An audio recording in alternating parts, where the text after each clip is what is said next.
Now hit it.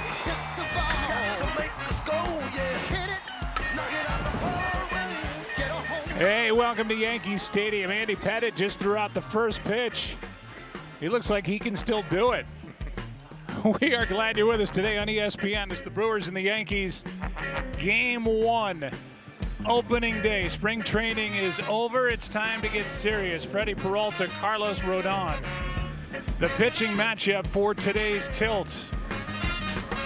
Aaron Judge loosening up and getting set. Breezy day here in New York, and now crammed up into this booth meant for 2, but it's 3. It's Joe Buck along with you, and Joe Girardi and Bill Schroeder. Both sides are represented. Bill, the longtime voice of the Milwaukee Brewers, about to start his 31st season with the Brewers in the broadcast booth, former player with Milwaukee. And then Joe Girardi, you know his resume, was here as a player in 96 and 97. You caught Andy Pettitte, maybe not that much, but you know what he could do on the mound. Let's talk about opening day. This is a special place. It's a special day, and man, I'm just glad to be here. Yeah, I've been through 30 opening days as a player, coach, or manager. And every one I had butterflies. It didn't matter how many I went through because you wanted to make sure you were prepared for that day and that season. And it's the one game that feels like a playoff game because you're so excited to get it going. And everybody has a chance on opening day, right? Everybody is on an even keel. I grew up in New Jersey, went to Yankee Stadium a ton. I played in the old Yankee Stadium, the renovated Yankee Stadium. Then I broadcasted in this one. I can't think of a better place to start the Brewers season on the road than Yankee Stadium. It's exciting. Yeah, let's talk about your Brewers. Obviously, for both sides, a lot changes from a year ago. For Milwaukee, they've got a big hole at short, at least with the offensive production. Willy Adames is now in San Francisco. They traded their closer, Devin Williams, here to New York, to the Yankees. But still, this is a team that should be, at least in my opinion, you don't have to say it, should be a postseason contender. This is a good Milwaukee ball club. I'm going to say it. I think that they're expecting to be in the postseason. They've been in the postseason 6 of the last 7 years. They won the division 3 of the last 4. 2 in a row. They've got some bright young talent. These guys are exciting. They love to run. And one of the guys we're going to highlight here, Jackson Chourio. This guy, the Brewers saw something in him before he even played one game in the major league. They signed him to a long-term deal. He got off to a bit of a slow start. This kid was 21 years old last year, was hitting around 200 the first 2 months of this season, but all of a sudden the switch was flipped. I mean, this guy was unbelievable. The rest of the season, a 305 batting average, 16 homers, 63 RBIs, and 883 OPS. He was a 2020 performer last year at 21, the youngest ever to be a 2020 performer in the big league. Let's talk about the Yankees. I mean, there's so much that changed from a year ago. There's so much that's changed since the beginning of spring training. Obviously, Juan Soto is across town. He plays for the Mets. You've got the injury with Garrett Cole. Giancarlo Stanton is not here. He's injured. He's got tendonitis in the elbows. But and there's plenty of other changes we'll go through during the course of this game. They do have that guy, that MVP, Aaron Judge, is set to click. Yeah, and he struggled early on in March and April, much like Chourio, but then he took off once May started. In his last 135 games, look at that, 357, 52 home runs. I mean, that's a whole season in 2 and 3 for me, right? So you start doing that. His on-base percentage was .492, so he was putting up like Nintendo numbers and had a 701 slug. Only Barry Bonds has done that, you know, as of recent. So, I mean, this guy does it all. He's got power, speed, plays really good defense. He's great. All right, it's the Yankees, it's the Brewers. We will take a break. When we come back, we will give you the lineups and the first pitch. Fun day on ESPN. Good matchup.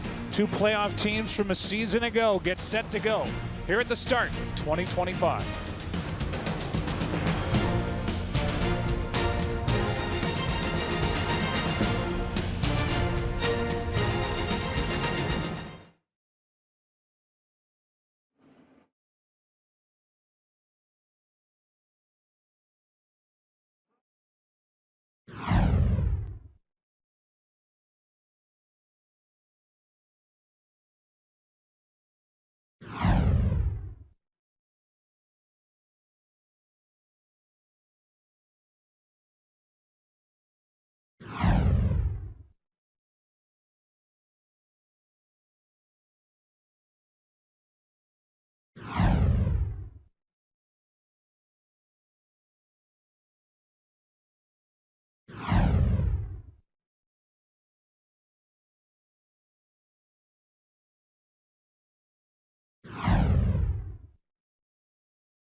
We at ESPN are going to start this game the best way that we can, by paying tribute to the wonderful Bob Uecker.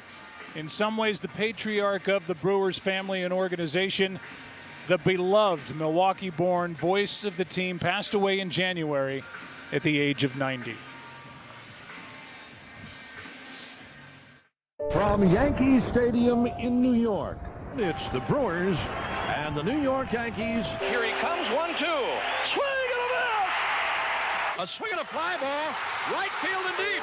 Get up, and get out of here. Gone! And that was no cheapie, folks. That ball was really hit.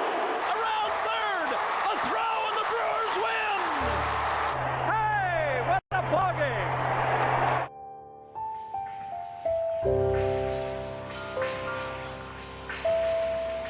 He will be missed. There is no doubt about it. And somebody, Bill, that you got to spend a lot of time with over your years with the Brewers. 40-plus years I knew Uke, and no one loved the game. Nobody loved the Brewers. Nobody loved Milwaukee more than Bob Uecker. He cherished every day at the ballpark, had integrity, loyalty, and class, had time for everybody and anybody. He taught us to respect the game, respect the players, and to always cherish what we do for a living, coming to the ballpark and doing baseball games. So he is missed. There's a big hole in the heart of the Brewer family, and he's looking down upon them and hoping to get to a World Series. Well, the Yankees take the field, and we will keep Uke in our thoughts today. And I know that they are going to honor Bob all season long with the Brewers, have his autograph out in center field in the grass, wear a patch on their uniform, and pay tribute to a great, great man. Pat Murphy is the reigning manager of the year, and Aaron Judge, who can cast a long shadow out in right field, is getting set to go. Bill, why don't you take us through the Brewers starting lineup, and we highlight Christian Yelich, who was an all-star a year ago before he had to have back surgery. Yeah, not a lot of changes from a year ago. A lot of young players that they're expected to pick up where they left off a year ago. Got Vinny Capra in the starting lineup today because of the left-hander. But Christian Yelich, the 2018 MVP, he was on his way in 19 and broke his kneecap at the end of the season, cost him the MVP. But he was really swinging the bat well a year ago. Then July came around, he had a back issue, ended up having surgery. But still, the young players for the Brewers were able to step it up, and the Brewers won the division by 10 games. He had a really good spring. He's feeling good. That back is at 100%. Let's talk about Carlos Rodon, Joe Girardi, a guy who is in year 3 of a 6-year deal and had a rough first year, but was much better a year ago. Yeah, he took the struggles of his year in 23 and became a complete pitcher, adding his curveball and his changeup, and his changeup has been really good. His signature pitch is still that slider where he gets a ton of strikeouts on, but he's learned to mix pitches better because hitters are starting to hit four-seamers up in the zone. So he can't just throw that anymore. Here is Jackson Chourio, who shakes the hand of catcher Austin Wells. Our home plate umpire for today's game, Marvin Hudson, and away we go. Jackson, who just turned 21 years old in March and had that 2020 season at the age of 20. How will he start his 2025 season?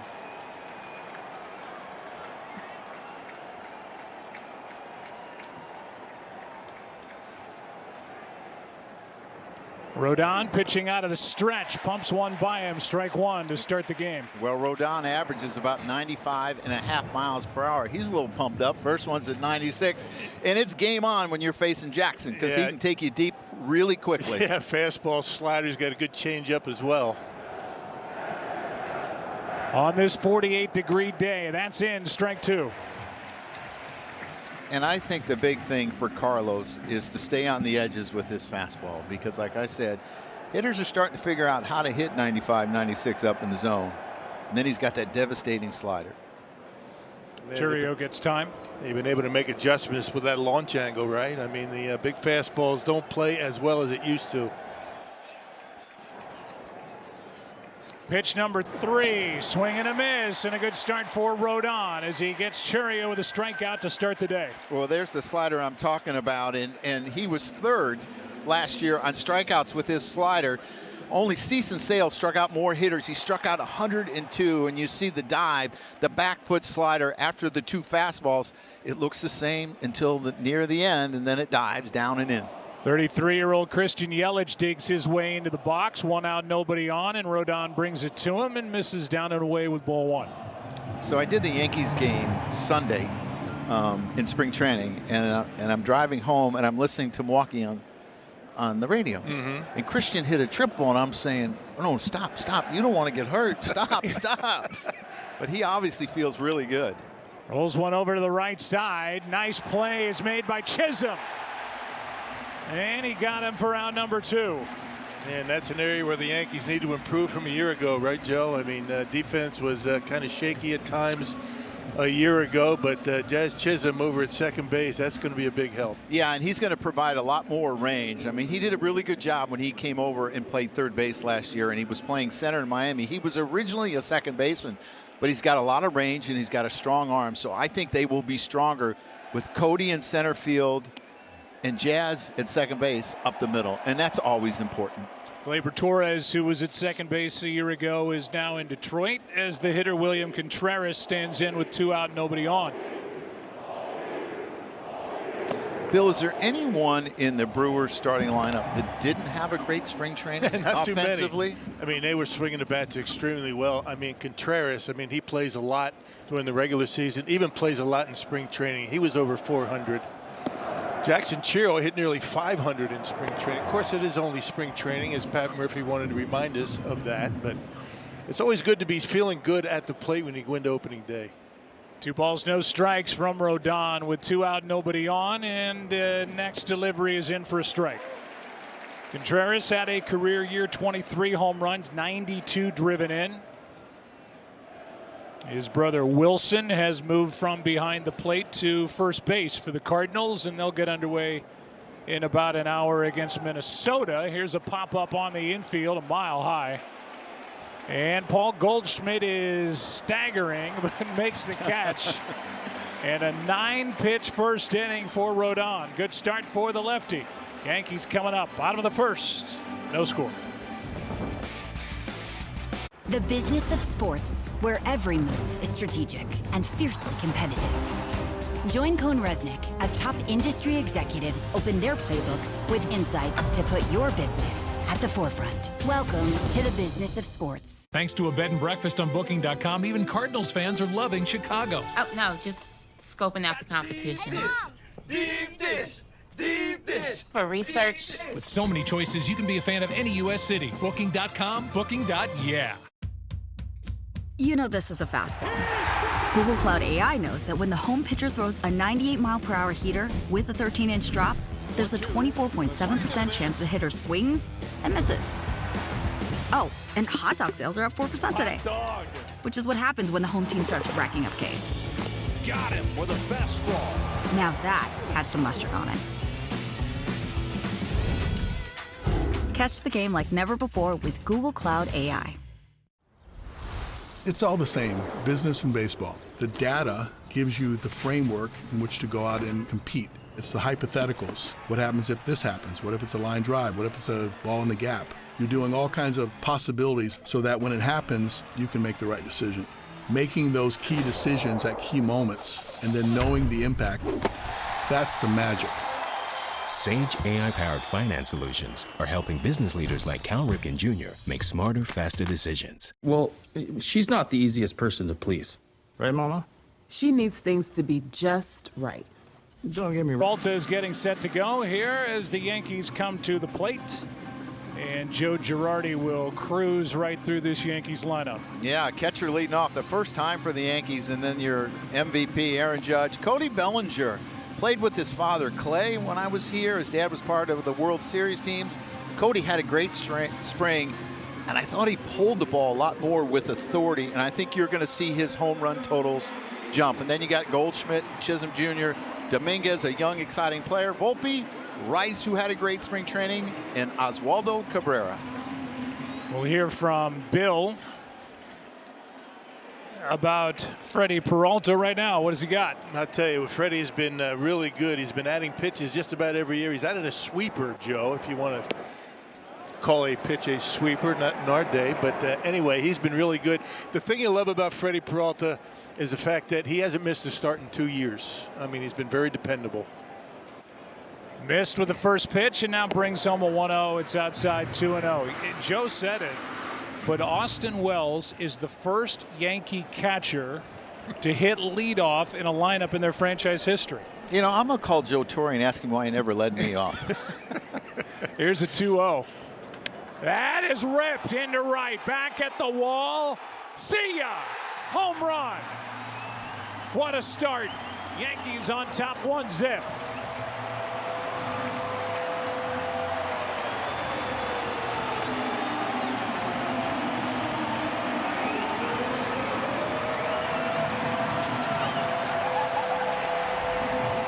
Austin Wells last year has really struggled out of the gate, where he went 3 for 35, and then in the middle part of the season he was great, hitting fourth, hitting for power, and I think that's why the Yankees like them. He likes him there. He knows the strike zone, he does not chase a lot, and he's got power, and all of a sudden you got a 1-0 lead, and if you get on, you're not running in front of Aaron Judge anyway, so why not put some power up there? Here is Judge, and he takes low for ball 1. And another one of those high fastballs, yeah. Joe, you were talking about it. Guys are starting to get on that, and a 2-0 fastball to boot. Judge waits and fouls it back. You know, interesting enough, the Yankees hit 59 home runs in 33 games in spring training, and Aaron Judge only had 1. But you see what he did last year, and he struggled in March and April. The Yankees were still pretty good. They were 19-12, so it takes a whole team to be successful. Good pitch from Peralta, strike 2. Yeah, a lot of guys in spring training are trying to work on things, maybe just see the ball for a while, not concerned about the power. Sometimes power comes a little bit later. 1-2 pitch is going to miss. 2-2. I mean, that's pretty good. You know, as catchers, we talk about if a guy chases up, maybe go a little bit higher. We chased the first curveball and he came back with it, and Judge recognized it and didn't chase it. But I like the thought process. Yeah, Freddie's turned himself into a 5-pitch pitcher. He came up, you know, when he first came up years ago, he was a 2-pitch guy, fastball, curveball. He's adding pitches every year.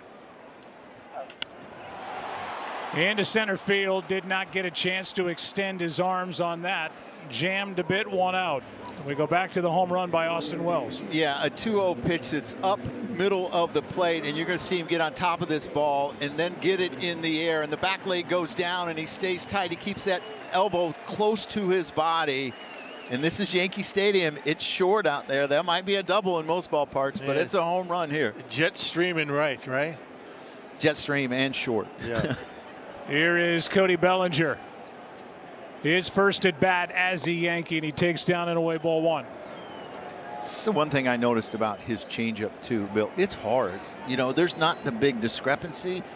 A lot of times it acts like a sinker, but it's in a very effective pitch for him. That missed. 2-0. Yeah, the key to Freddie is he doesn't have much of an issue normally getting ahead in the count. Sometimes he'll go 1-2, 0-2, and then end up with a full count, and that pitch count starts creeping up on him. Yeah, when you think of an ace, you think about length plus really good innings. And you're right. Freddie's got so many pitches that when he gets ahead, he can put you away so many different ways. Sometimes he struggles throwing strikes. 2-1 pitch is outside, 3-1. How about this note? Talk about a catcher hitting leadoff. Austin Wells is the first catcher with a leadoff home run on opening day in Major League Baseball history. How about 2 catchers up here? We like that, right? Yeah, I never let off. You said you never did. Maybe a stolen base. He can add that today too. That's a strike. Good pitch. 3-2. And then we can say what about him? That he runs well for a catcher. Yeah, thank you. Nothing made Tim McCarver more mad than that sentence.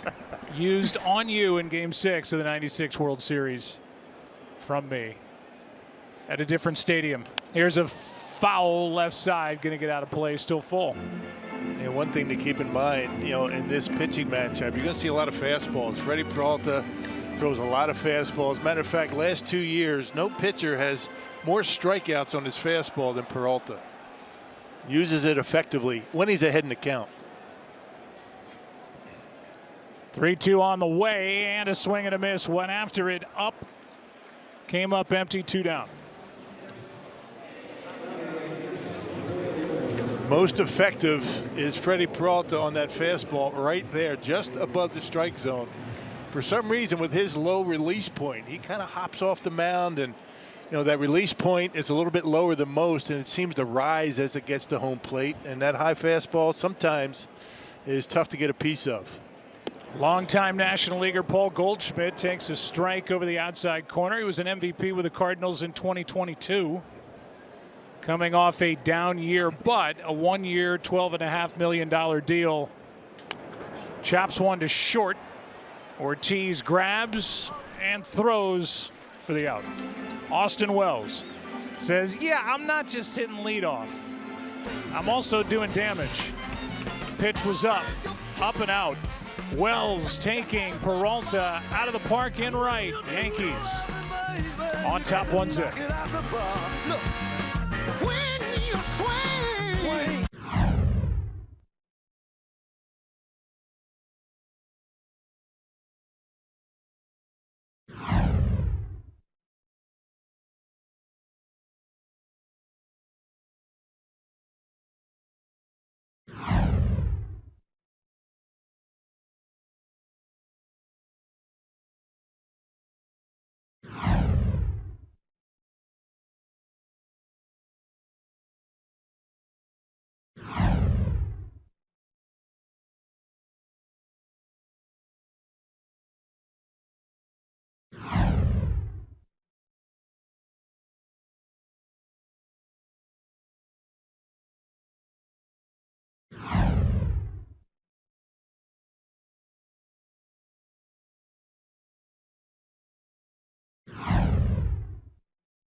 Field, Aaron Judge handing the ball to that young fan, and the young fan was overcome. Yeah, just what a great scene. I mean, to me, it's what baseball is all about. And you think about, they built the Judge's chambers out there, and the Judge took a year off and went to center field. So I'm sure the people are really happy to have him back.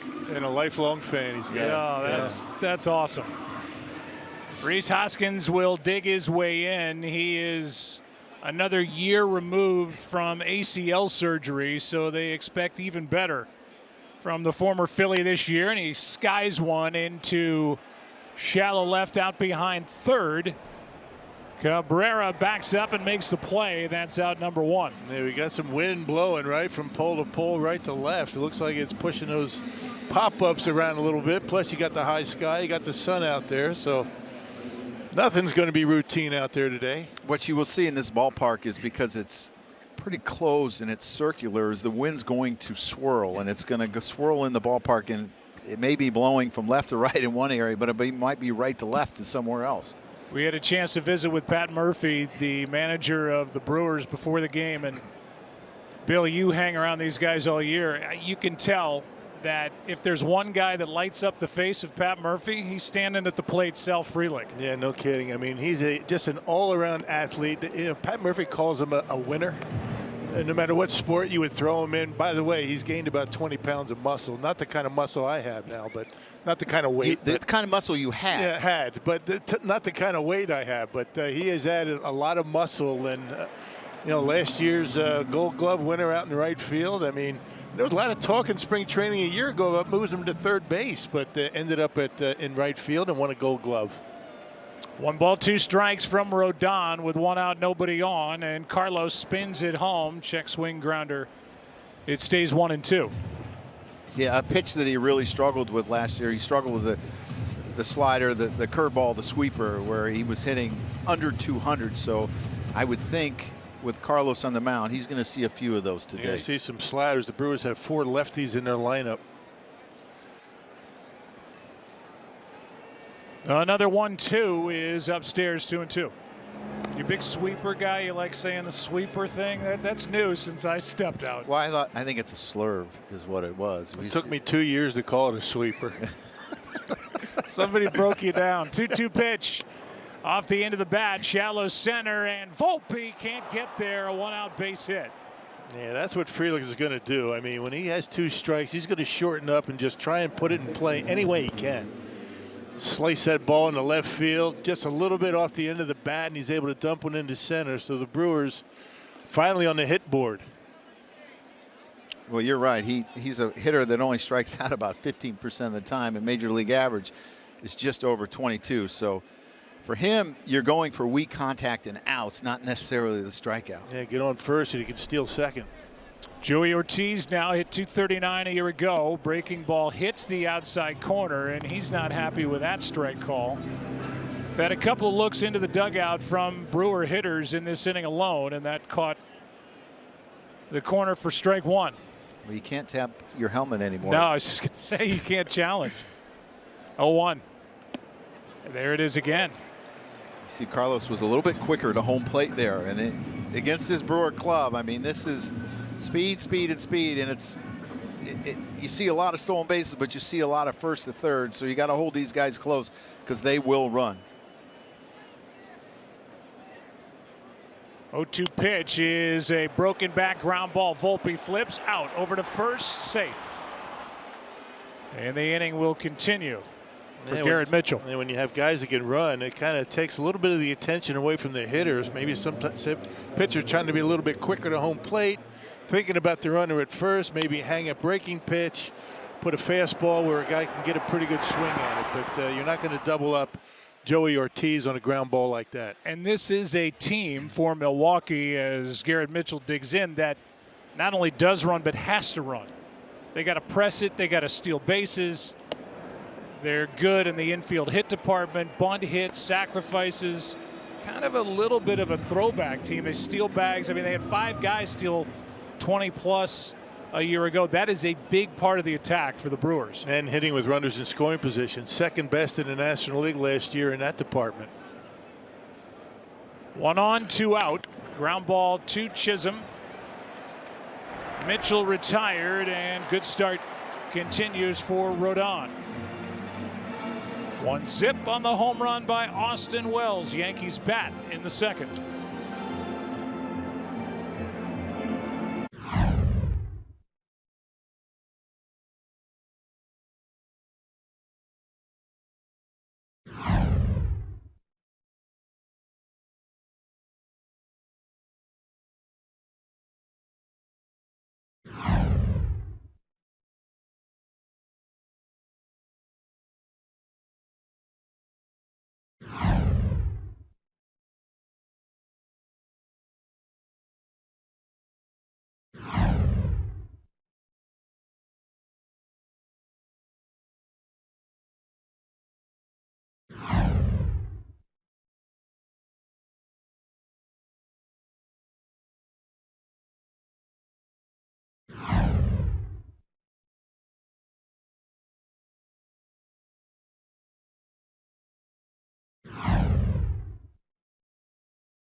Play Ball is baseball's global youth initiative to highlight the fun and accessible ways to play our great game. To learn more, including how to find a league near you, go to playball.org and follow @playball on X, Facebook, and Instagram. Jazz Chisholm Jr. is at the plate to lead it off for the Yankees here in the second, leading 1-0, and he takes a strike. Yeah, a really great addition the end of July last year in 46 games, 11 home runs and 18 RBIs for the Yankees, and added a ton of energy. And he loves to pull the ball in those seats over there. And so versatile. You can play him just about everywhere, right? And it wouldn't affect his offense. He came up as a shortstop, started at second, moved to center, and then said, I'll play third. And he did a really good job over there. We were impressed at how quickly he could make all the plays. And what helped him over there is he's got a really strong arm. You don't always see that at second base. And high energy. You can't have enough guys like that. Especially when you're a veteran team. You know, you look at the Brewers, it's a young team. It's like you Full can't tire those guys out. Yeah, full of high energy guys. You're right. Ball and 2 strikes on Chisholm. The rookie Jason Dominguez on deck. Here it is from Peralta. It's down 2-2. This is where Freddie needs to trust his stuff. He gets ahead in the count and maybe not consciously, but trying to make that perfect pitch. Ends up throwing a few too many. His 2-2 is swung on and missed. One away. Second strikeout for Peralta. Yeah, good changeup. That's another pitch that's coming along nicely for Freddie. Fastball, curveball, throws a slider, changeup, sweeper. He's got them all. Well, that's probably where he runs into trouble because he's got so many options, right? And a lot of times the guy will try to use 2 pitches when you go through a lineup the first time. Well, he's using all 5 so far. It's hard to get a feel. Dominguez takes outside, ball 1. What do you think of this young switch hitter, Joe? Well, I think he's got a chance to be really good, and he's made some adjustments to his right-handed swing, which he struggles a little bit. He's got power, he's got speed. Chops 1 to second. That is about as automatic and out as there is in the big leagues. As Bryce Terang, the Platinum Glove Award winner, takes care of it. 2 down. You know, Joe, there's guys that when you hit a ground ball to them, you kind of keep your eye on the play all the way from the glove to the throw. Yeah. Because you're never sure. But when you hit a ball to second base, put your head down 4-3. You're out. I mean, it's automatic. Automatic. You see the Platinum Gold Glove winners. Fernando Tatis did it when he was in right field. He was a shortstop that went out there. Here's a strike to Volpe. Yeah, that would be a hat tap too, maybe, right? Anthony Volpe, who hit .243 a year ago, up from .203 his rookie year, won a Gold Glove that year. He's in year number 3 in the big leagues. Hit 12 home runs, stole 28. And he's like you. He grew up over in Jersey and was a Yankee fan as a kid. You, as I'm talking to Bill. Yeah. Here's a pop fly into right. Back at the track. This ball will carry and go. Volpe with the second of the day for the Yankees, and it's 2-0 New York here in the second. Well, I think for Anthony, the important thing for him is to use all field. Sometimes that hip gets a little bit quick and he gets in the pull mode, but he hit a home run on Saturday in spring training to right field. I was like, man, I like that. That's a good sign. And it's carried over to Thursday, opening day. And another high fastball goes the other way, and if you're going to hit the right field, this is a place to do it. The jet stream out in right field, that's not a home run in a lot of ballparks.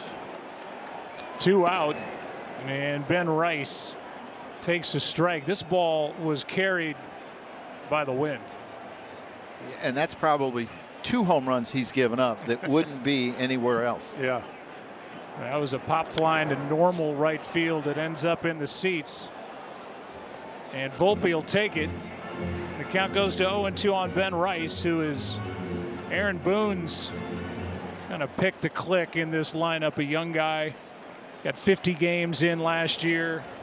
He really thinks he's got a chance to be something special, and they're going to need someone to be something special at that DH spot without Giancarlo Stanton. Yeah, they're going to miss him. He was so important to him last year and in the playoffs and his whole career in the playoffs, but sounds like he is doing better. Ben Rice put on 10 pounds of muscle, kind of like Sal, and you can see it in him.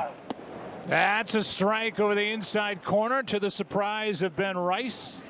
And that was a home run off the bat of Anthony Volpe to the surprise of Freddie Peralta that carried into the seats, one row back, maybe two.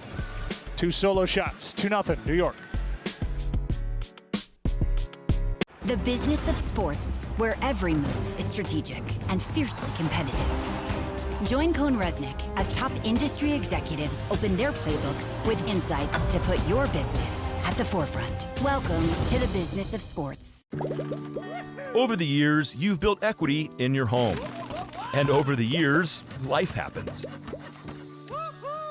And through life's ups and downs and ups again, when you need money for some of life's necessities, now your home can pay you back. Let us show you how you can access $45,000 or more. Give us a call or visit us online at loandepot.com today. With so many choices on Booking.com, like this waterfront hotel, even Yankees fans are loving Boston. Oh, no. No, we're just keeping tabs on our rivals. While enjoying your hotel's view of the harbor. Is that what that is? And their well-reviewed clam chowder. That's all they had. Yeah. And are those your kids dressed as Boston lobstermen? Not our kids. We're not? Hun. With millions of possibilities, you can be a fan of any U.S. city. Booking.com, booking.yeah. It's all the same, business and baseball. The data gives you the framework in which to go out and compete. It's the hypotheticals. What happens if this happens? What if it's a line drive? What if it's a ball in the gap? You're doing all kinds of possibilities so that when it happens, you can make the right decision. Making those key decisions at key moments and then knowing the impact, that's the magic. Sage AI-powered finance solutions are helping business leaders like Cal Ripken Jr. make smarter, faster decisions. Having insurance isn't the same as having State Farm. It's like getting Bateman. On the world champion Dodgers coming up at 7 on ESPN. The real A-team, Carl Ravitch, Eduardo Perez, David Cone, Buster Olney, Skubal against Snell. That's a great matchup. There's going to be a lot of strikeouts tonight. And I know the Dodgers don't strike out a lot, but that Tarek Skubal, he's something special. Amazing. Rodon, with just 21 pitches to get through 2 innings, is going to work at home and miss with ball 1 to Vinny Capra. Well, Aaron Boone talked about the importance of him using his curveball and his changeup and mixing pitches, and we've seen him do that so far. And it gets him deeper into games. Vinny Capra flat out hit his way onto this roster. He was out of options. He hit 6 home runs in the spring, which is kind of out of nowhere. 30 home runs previously over his minor league career, but here he is. He's part of the depth for the Brewers and getting the start at third base. First time he's been on an opening day roster, and he's in the hole here 1 and 2. Yeah, and one of the things that allowed him to stay on the team, he was out of options, and it's all about depth and organizational depth, and you don't want to lose them. So other guys, Caleb Durbin had options. They sent him out. But in the Brewers organization, just because you don't make the opening day roster does not mean you're not going to have significant time in the major leagues. They move their roster around quite a bit. That was something I told players all the time when they got sent down, right? Just because you're not making the lineup March 27th doesn't mean you're not going to be here at some point. So go down and play well and be ready when the phone rings. 2-2 pitch is ripped into left. That ball is smashed and gone. Capra, 6 home runs in the spring, and now in his first opening day start has shot one out to left. It's a 2-1 game. A quick bat on that fastball. That's kind of the way he was swinging the bat in spring training. So if you're hot in spring training, put him on the team and start him right away, right? Keep him hot. And if you're in a platoon situation like he'll be a third, you want to come out of spring training and get the start the first day. You don't want to sit for 3 or 4 days. A lot of times that will happen when you're facing a lefty. Man, he jumped all over that. High fastball as well. And Carlos has been prone to giving up home runs on his fastball. He gave up 31 total last year. Here's a base hit into left from the number 9 hitter, Bryce Terang. And it's 1 on, nobody out in a 1-run game as the Brewers are making noise here in the third. What an improvement Bryce Terang had at the plate a year ago. I mean, a completely different hitter going into spring training last year than the year before. And he has continued that in spring training and now here on the first base hit of the year. And I almost believe you almost have to play him straight up like you would a right-hander because he shoots the ball the other way so well, and it's exactly what he did there. And he's 50 for 56 in stolen bases last year. Keep him close. Took him a long time to get thrown out for the first time. I forget how many it was, but it was a ton. But had you been catching, it would have been the first one he went. Did you tell him that? I told him I could get you back in the day. Here is Jackson Churio with 1 on, nobody out, and that's in the dirt. The count evens at a ball and a strike. Of course, as you know as well as me, you don't steal in a catcher as a pitcher. That's right. That's what we used to always say. Say it again what the Brewers did with Churio, Bill. They locked him into an 8-year, $80+ million deal before he ever took an at-bat in the big league. I guess they knew they had something in Jackson Churio, the kid from Venezuela. I mean, young kid. I mean, he's got all the poise and the moxie, the confidence. He got off to a really slow start last year, and he really never did lose his confidence. The Brewers are keeping an eye on his attitude. They wanted to make sure he was still staying positive and working hard, not a harder worker that you'll see. And he is proven to be one of the best young players in the game. 2 balls and a strike as Rodon spins it home, and a foul makes it 2-2. Yeah, to give you an idea how poised this young guy is, I mean, last year, opening day, he led off against the Mets. And for a 20-year-old, the first at-bat of the year, he walked. I mean, that tells you that he's got a pretty good understanding of his strike zone.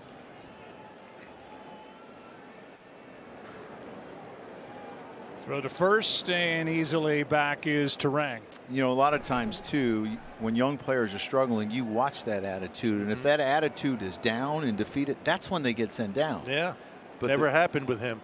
And that's why he stayed up and he improved. And I mean, he's an MVP candidate.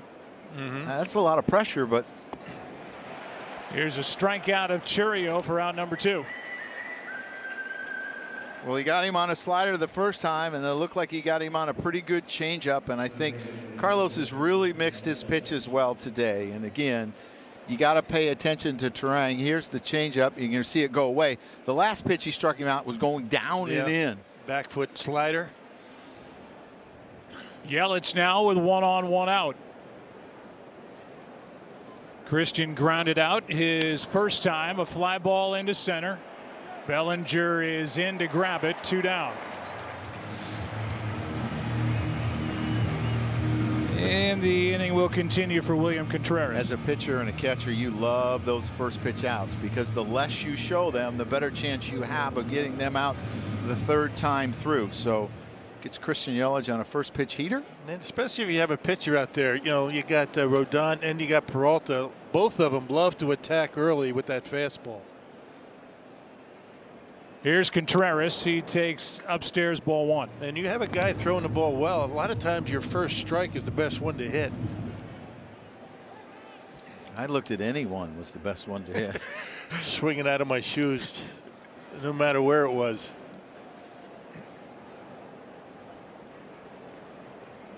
William popped up his first time. Runner at first, 2 down. Terang hasn't taken off yet. That's on the outside corner, a ball and a strike. And as far as Austin Wells is concerned and the job, the improvement he's made behind the plate, a much better, much improved catcher. Yeah, one of the tops when it comes to framing. They weren't sure that he could be a big league catcher. Above average blocker, average thrower. I mean, he's done a remarkable job, and he has learned to handle pitchers. Pitchers trust him, and that's probably the most important characteristic between the pitcher and catcher relationship is that trust, and they trust him and love throwing to him. And the pitchers have to know that he cares about how they do out there in the mound. 1 ball, 2 strikes. Contreras waits for the next. Way high, 2-2. You know, you talked about how much Adames and Contreras love to play. I looked at, he played in the first 64 games. He started the first 64 games. Now, some of them were DH, but he caught 120, DH 35, 155 games. Boy, that's a luxury to have a catcher like that. Well, you got to love it when your leaders are guys that want to play every day. Yes. They do not want to sit. They come to the ballpark like Robin Yount back in the day. I come to the ballpark to play. I don't want to sit on the bench.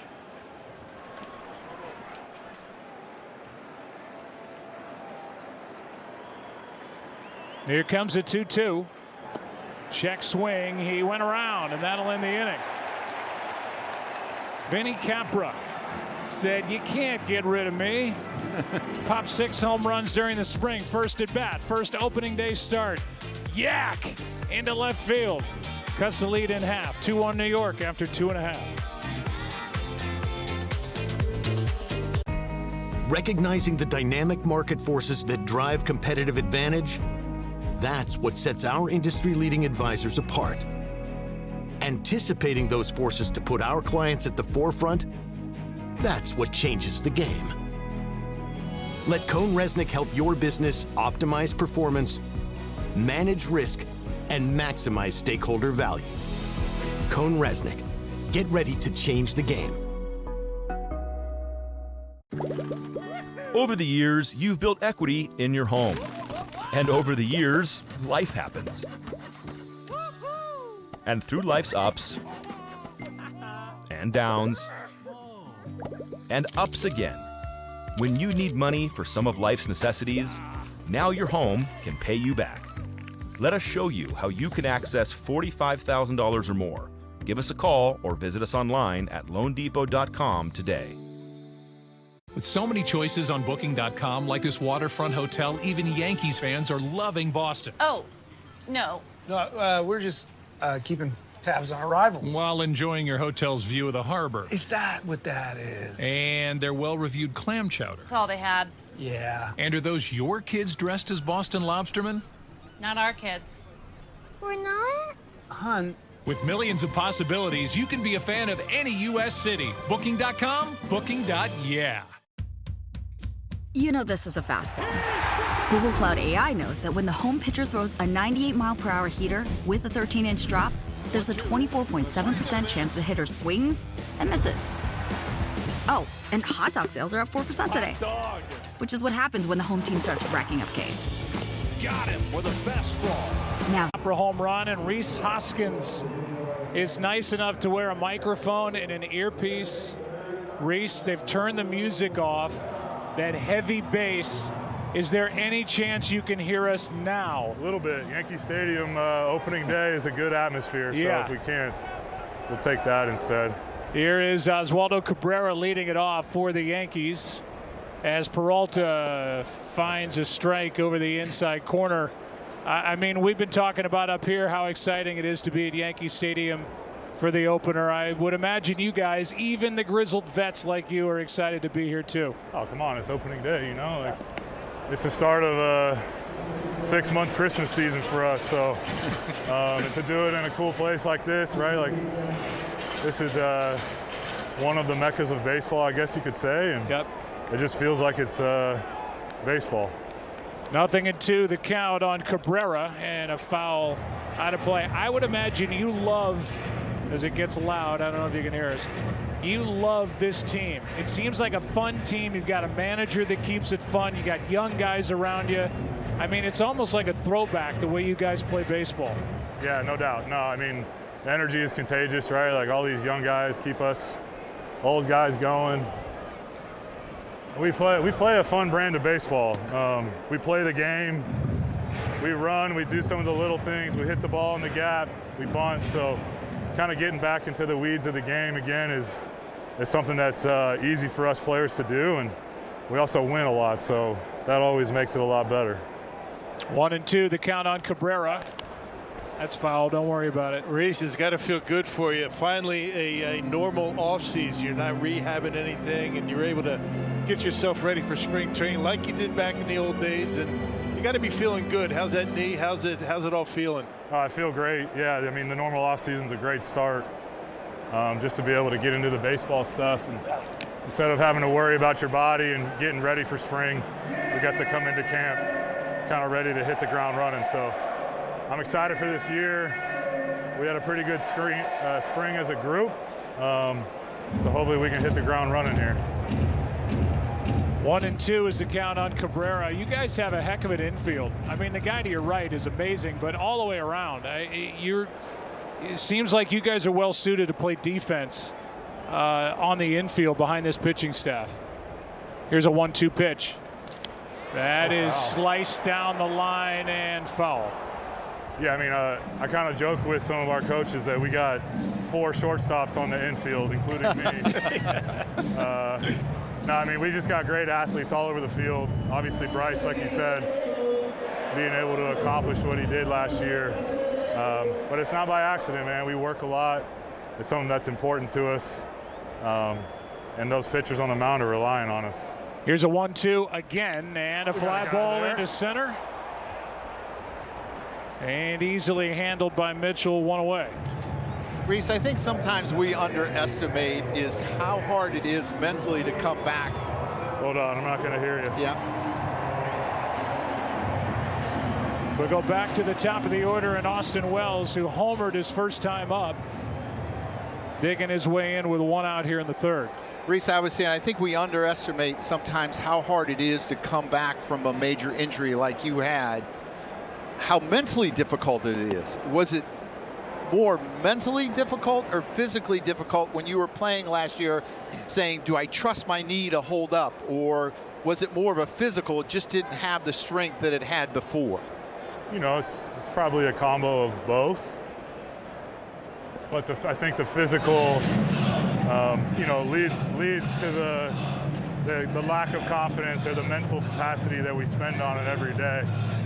So, you know, to give you an answer, I think the mental wears on you more just because you don't have the confidence you once did in it. But going through a full year, knowing that I can get through a full season, then having the off season, like you said, all the confidence in the world in it again. And like I said, I'm ready to have a big year with these guys. 1-2 the count on Austin Wells. A rookie a year ago, and he just got a piece of that. We did our own tribute to Bob Uecker. Bob Uecker passed away at the age of 90, but I know he had a big effect on you young players whenever he was around the ballpark. Yeah, what a legend, right? Legends never die, and this guy's, although he's not with us, you can guarantee you he's watching this up there. Good pitch. Strikeout for out number 2. Just a baseball man. Obviously, we wanted to talk about him when he was around, and he wanted to talk about anything but him. But just to get to listen to the stories that he got to tell us, and it's just the best as a ball player. We miss him. We'll miss him every day, but we know he's got us in mind, so we'll take that. Well, you know what? As Aaron Judge stands in with 2 out, nobody on, and takes the ball, he told me one time you guys kept him young too, though. It worked both ways. I mean, there was a lot of love from that man for you guys as young players, and I think the love that you showed him really kept him going. Isn't that the beauty of this game? Yep. There's a strike from Peralta. Looks like Freddie has settled in pretty nicely. Yeah, he's landing some off-speed stuff here. Obviously, he's got the great fastball. He's starting to establish that too in the zone, and makes that off-speed a lot better. Opening day jitters, you never know, but if he's settling in, he's going to make pitches like that. You see weird takes, you see weird swings, so we'll follow him like I always tell him, and he's starting to set the tone for us here. Yeah, Reese, Pat Murphy, the first manager of the year for the Brewers. What does he bring to the table for you guys? Yeah, Murph's a one of one, really. He expects a lot of us to play the right way, but he also, provides a platform to us to be ourselves, get the best out of us. That's a good pitch. It's a good take. That's, I think, the best quality in a manager, when he can get the most out of his players because he lets them be themselves. So obviously he's a fiery guy, and we play like that, but he also keeps it light so that we can just go out and play. 2 out, bases empty, and a swing and a miss. Judge is gone, and the inning's over. Hey, Reese, thank you so much for doing that. Thanks for hanging out, guys. Happy opening day. Yep, right back at you. We go to the 4th, 2-1 New York. You mastered your mind.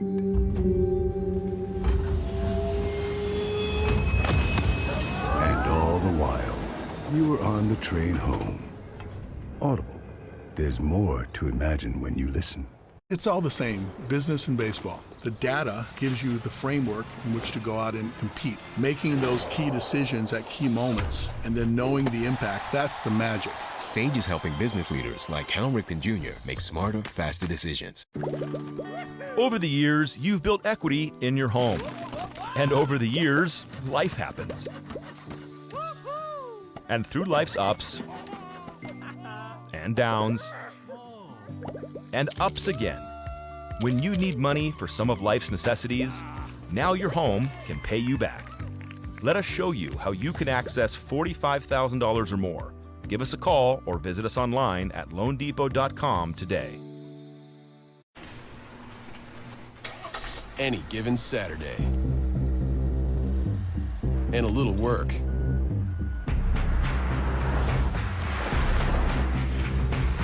And a little play. Hey, little help? And a truck that says no to nothing. Hi, Dad. Can I get them a ride? Yeah. The Silverado Trail Boss and Chevrolet. Together, let's drive. With so many choices on Booking.com, like this waterfront hotel, even Yankees fans are loving Boston. Oh, no. No, we're just keeping tabs on arrivals. While enjoying your hotel's view of the harbor. Is that what that is? And their well-reviewed clam chowder. That's all they had. Yeah. And are those your kids dressed as Boston lobstermen? Not our kids. We're not? Hun. With millions of possibilities, you can be a fan of any U.S. city. Booking.com, booking.yeah. Well, it is a 2-1 game. Hoskins will lead it off for Milwaukee. Top of the 4th inning, Aaron Boone is with us. And Aaron, you got to be thrilled with the way Rodon has thrown the ball here for the first 3 innings.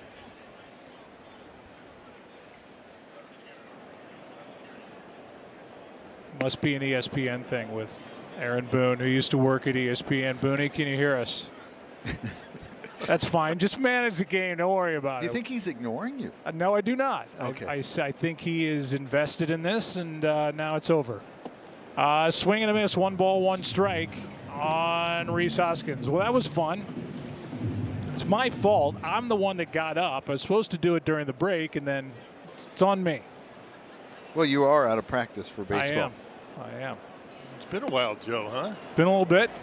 You know, we had a meeting with Aaron Boone today, and I said to Aaron, you know, the only difference between you and Joe is this is 1 of 162 for you, and this is 1 of 1 for Joe. Yes. 1 ball, 2 strikes, and Rodon delivers low, 2-2. It's like riding a bike, though, right? Yeah, it is.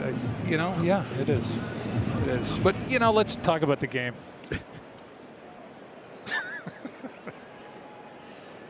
Two balls, 2 strikes. Hoskins popped out his first time. A swinging strike, and that is out number 1 here in the 4th. It's all the same, business and baseball. The data gives you the framework in which to go out and compete. Making those key decisions at key moments and then knowing the impact, that's the magic. Sage is helping business leaders like Cal Ripken Jr. make smarter, faster decisions. Sal Frelick at the plate with 1 out, and Rodon is low for ball 1. You know, we were talking about Sal. He's a tough out. He doesn't swing and miss, but he's a guy that doesn't necessarily drive the ball a lot. And I'm a little bit surprised at how deep they're playing him in center and in left field, because usually guys that don't hit a lot of home runs, the power's to the pull side, but they're kind of playing him deep, and he dropped going in before. I'd be tempted to move my outfielders in a little bit. Yeah, he could surprise you, though. He gets the count in his favor. He might look to turn on one, especially in this ballpark. But I would play fairly deep. But in center and in left, I'm thinking about bringing him in a little bit because his average exit velocity is well below average. I mean, it's 83.5 and average is like 88.5. So, and if you look at his spray chart, there's a lot of stuff dumped in between. 2-2. I mean, the Braves used to play really shallow, and they say if you hit it over our head, that's our fault, right? Bellinger good with playing in? Yeah, I think he would be just fine. I mean, he's such an athletic player, whether you put him at first, left, right, center. 2-2 pitch is grounded to the right side. Goldschmidt and a race. It's won by the hitter Frelick. There you go. Rodon was a little late getting over there, and Goldschmidt got to it, looked up, flipped, and then it was basically like close to a tie. And hopefully Rodon, who ended up on the ground, is okay. This ball, he just missed the bag. Right? Yeah. Kind of shades of the World Series, right? Speed shows up in a lot of different ways. First to third, stolen bases, but it's also getting out of the box quickly. And that foot just didn't look right when he landed. Yeah, he's lucky. He might have done something. Now they're going to go out and check on him and make sure that he's okay. This would be devastating for the Yankees, who already lost Garrett Cole. You don't have Clark Schmidt. Looks like he's more upset with himself that he didn't get over there. Yeah, just flat missed the bag. I don't even know if he hit the bag, if Frelick would have been out. It was that close. I mean, his best bet was probably to try to tag him. Yeah. And when you don't face a team a lot, you sometimes underestimate the speed and don't realize the speed of that club. Sal, he can fly. Yeah, there's no jogging down the line with this Brewers club. They're going to bust it. It goes down as a hit for Frelick. And the batter is Joey Ortiz. A check on the runner. We haven't seen anybody take off yet. Frelick stole 18 bases last year. And when you're left-handed and you pull because you're out front, you're also getting a little bit of a head start to first base, which allows him to get there a little bit quicker. 1 on, 1 out. A bunt into the air and out of play. Strike one. Kind of what Reese was talking about, all the different things that they do. You know, they play baseball is what they do. They don't rely on the home run. They rely more on, you know, taking the extra base and speed. They do have some power, but it's a club that has to create runs. And I've always thought that stolen bases ought to go into OPS because it's an extra base that you get.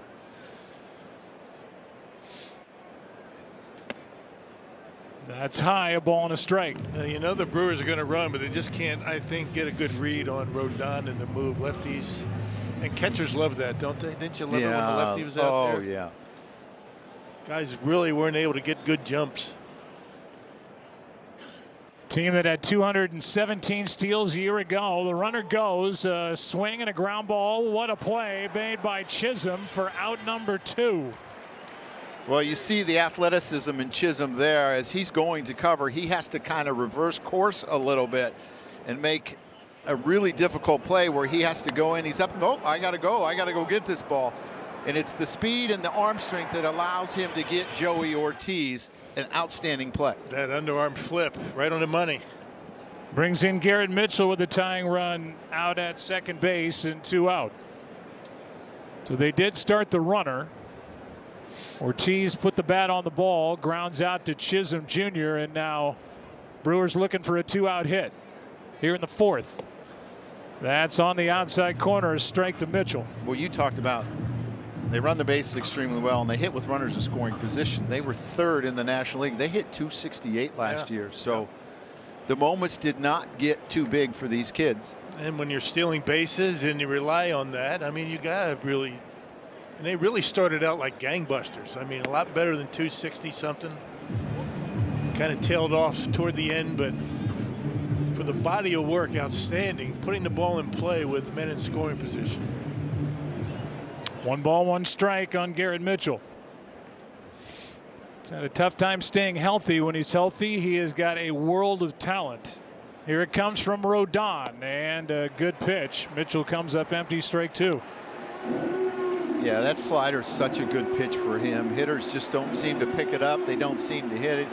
He throws it down and into righties, away from lefties. Hitters only hit 199 on that pitch last year. Now the 1-2. Out in front of the plate. Rodon makes a play. And after not covering to begin this inning and with 1 out, he just made a nice play coming to the line. Had to grab it, spin, throw, and he got Mitchell by half a step. Bottom of the 4th inning, Yankees bat up 1. The business of sports, where every move is strategic and fiercely competitive. Join Cone Resnick as top industry executives open their playbooks with insights to put your business at the forefront. Welcome to the business of sports. Thanks to this waterfront hotel on Booking.com, even Yankees fans are loving Boston. Oh, no, we're keeping tabs on our rivals. We love Boston. Hun. With so many choices, you can be a fan of any U.S. city. Booking.com, Booking.yeah. You know this is a fastball.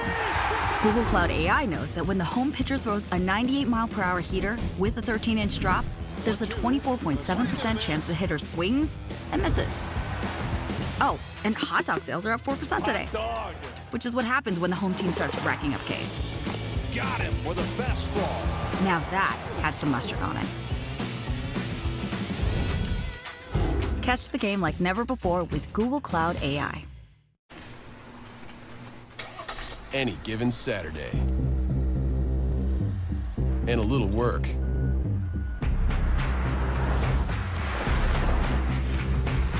And a little play. Hey, little help? And a truck that says no to nothing. Hi, Dad. Can I get them a ride? Yeah. The Silverado Trail Boss and Chevrolet. Together, let's drive. You found a place of complete focus.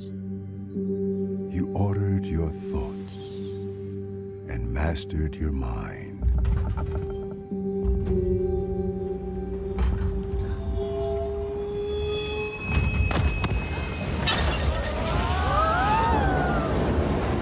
And all the while, you were on the train home. Audible. There's more to imagine when you listen.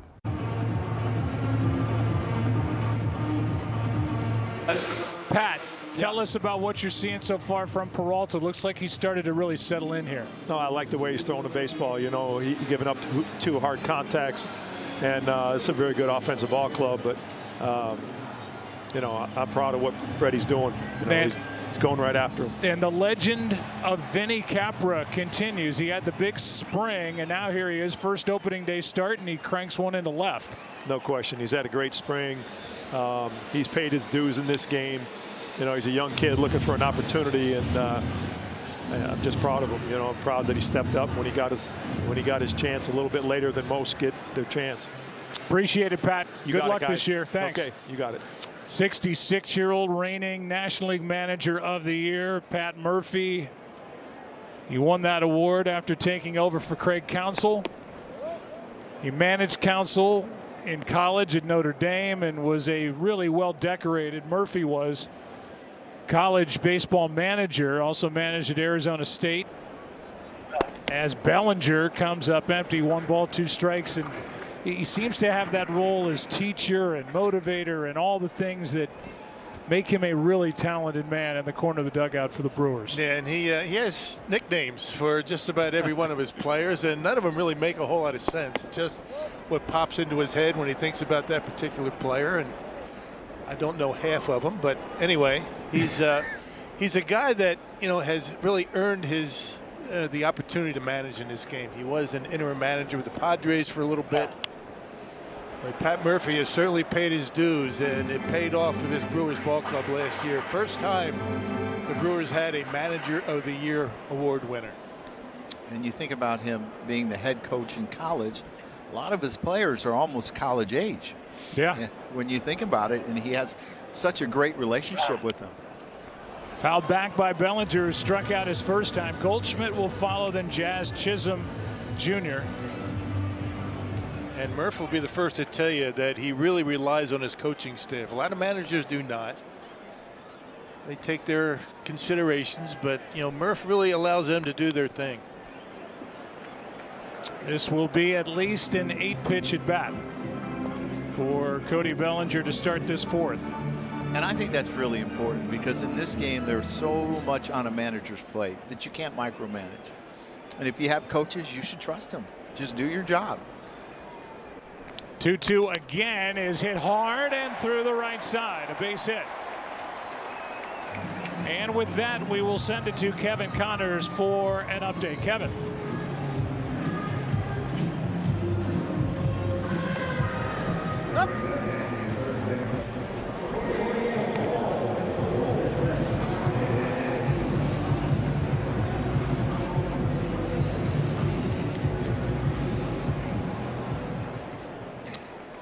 All right. Thank you, Kevin. 1 on and nobody out for Goldschmidt, former Cardinal and Arizona Diamondback. How do you look, Joe, at the AL East? We get the update about the Orioles. It's going to be a tough division, and the Red Sox are much improved, and Toronto's still good. It goes on and on. I think Baltimore's going to be good. They did lose Corbin Burns, and that's a hard guy to replace, and they have some injuries in their staff, their pitching staff. So does Boston. I think the division will be very competitive, and I believe it will come down to the last week. Goldschmidt grounded out his first time in the hole here, 0-2. You're happy to see Goldschmidt in New York, right? My goodness.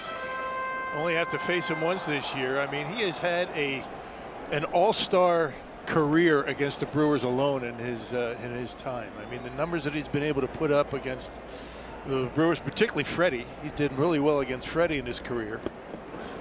He's got 145 hits against Milwaukee pitching, 29 home runs, and 89 RBIs over the years. In 132 games. So he's still got 30 games left. Here's where he ranks among active players in those big categories. MVP in 2022, almost walked right into that one, 2-2. And a Gold Glover over at first base. And a smart base runner. I mean, 11 for 11 in stolen bases. I mean, there's really nothing he can't do. Sneak attack. Yeah. You forget about it. You see how big he is. You don't think he's going.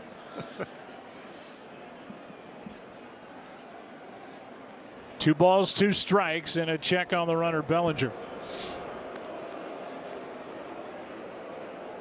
I think Goldschmidt is a good fit here, especially with that short right field porch. His stroke, when he is going well, he will check on those fans out in right field as a Yankee.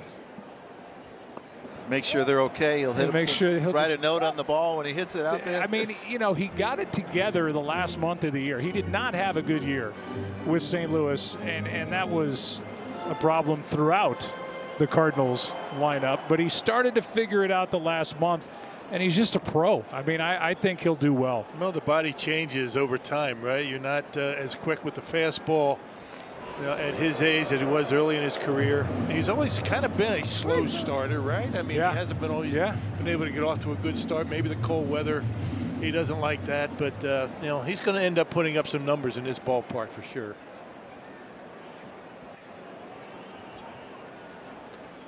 Career 289 hitter waits. 3-2 pitch is swung on and missed, and strikeout number 6 for Freddie Peralta. 1 on, 1 out. You can suit up this season at MLBshop.com. Check out the largest selection of authentic jerseys, caps, hoodies, t-shirts, and more. Visit MLBshop.com, the official source for your favorite team gear. Here is Chisholm.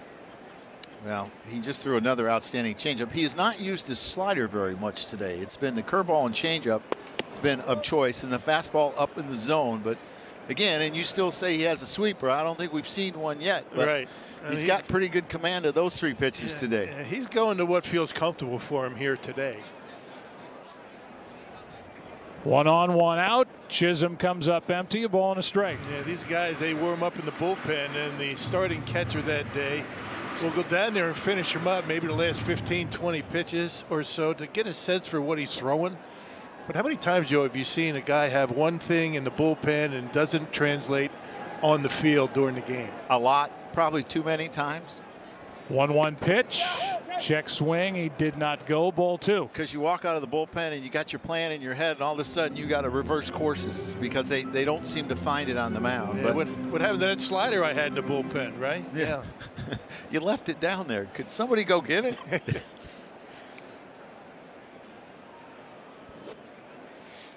Hoskins holds against Bellinger at first. That's down 3-1. David Cohn, who's doing the game tonight, the Dodger game, kicked me out of the bullpen one day at Yankee Stadium because he was not throwing the ball well, and he said, I don't want you to see what I have right now because you may have a different thought in your head about how we're going to get people out. He kicked me out. He said, get out. I caught like 2 pitches. Wow. 3-1 pitch off the end of the bat, full count. Was he typically a guy that did that? He was emotional, but it was the only time he ever kicked me out of the bullpen. And you see how much confidence that Peralta has in his changeup. There's a 3-1 changeup. And it was actually his most effective pitch last year, where hitters only hit 218, but there was no damage on it.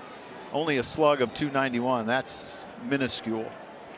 Felt like from the booth at least that Cohn by the end of his career was inventing stuff out on the mound. Well, he was creative from day one when I caught him, and I think it was probably why it was so enjoyable. Yeah, I mean, he would change arm angles, his breaking ball on his split, his fastball. He knew he had to evolve. This has popped up on the infield. Good luck. The shortstop Joey Ortiz is the one who comes down with it. And that's 2 outs here in the inning. Changeups have been good for Freddie Peralta in this game. Yeah, it's all about the arm angle, the same motion with the fastball. You're able to see him do that. He does grunt on a lot of his pitches, and he got to grunt again on the changeup. But the high fastball has been effective, although the 2 home runs that he's allowed have been on those high fastballs today.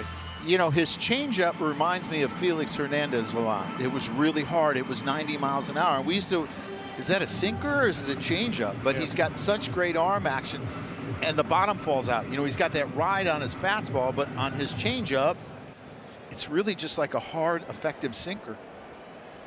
Freddie's retired 6 of the last 7 hitters he's faced since that second home run that was hit by Volpe. Up high into the air and blowing into the seats in right. Strike 1 to Jason Dominguez.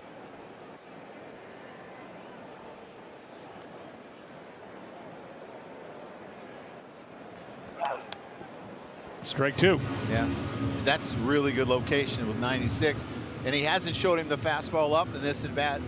I mean, he can do a lot of different things. He could back foot him with his slider. He could throw the changeup below the zone or the fastball up. Changeup is his best secondary pitch today.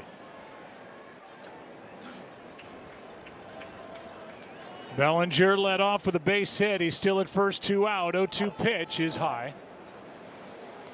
And that's the other thing that I've always been impressed with Freddie, how he has the ability to add and subtract from his fastball. When he needs a little extra, it's in there. I mean, that was 97. Anywhere between 93, 97. 1-2. Clunked over to the right side. Hoskins off the bag, gets it, and on we go into the 5th. Good pitching here in game number 1. 2-1. Yankees on top. The business of sports, where every move is strategic and fiercely competitive. Join Cohn Resnick as top industry executives open their playbooks with insights to put your business at the forefront. Welcome to the business of sports. You mastered your mind.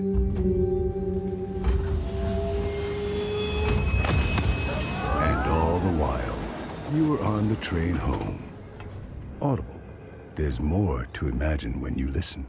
With so many choices on Booking.com, like this waterfront hotel, even Yankees fans are loving Boston. Oh, no. No, we're just keeping tabs on arrivals. While enjoying your hotel's view of the harbor. Is that what that is? And their well-reviewed clam chowder. That's all they had. Yeah. And are those your kids dressed as Boston lobstermen? Not our kids. We're not? Hun. With millions of possibilities, you can be a fan of any U.S. city. Booking.com, booking.yeah. any given Saturday. And a little work.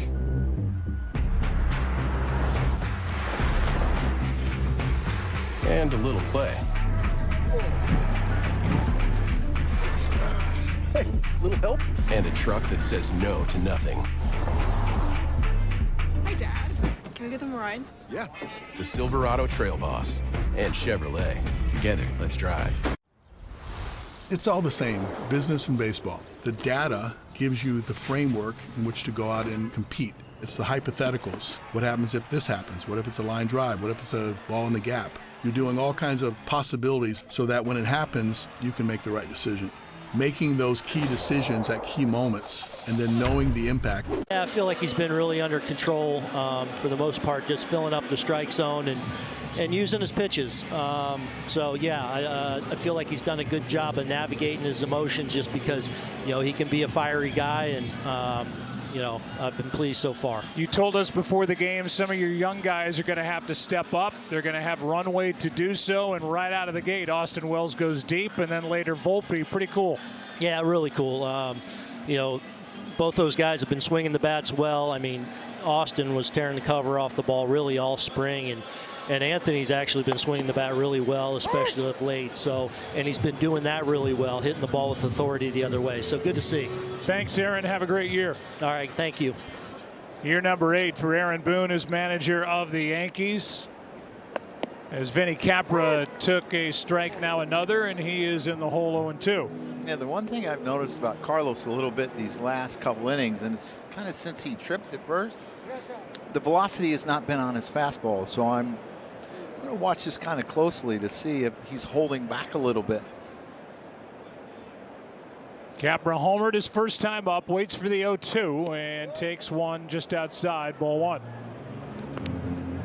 Capra, then Terang, the 8-9 hitters, and then back to the top, Churio.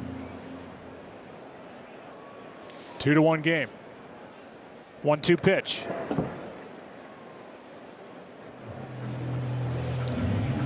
Seems like a little uncomfortable out there, doesn't it, Joe? He that does. last pitch right there, he kind of like spun around and looked into the outfield, and he will do some funny things on the mound just because he gets a little upset with himself at times. And Booney talks about controlling his emotion.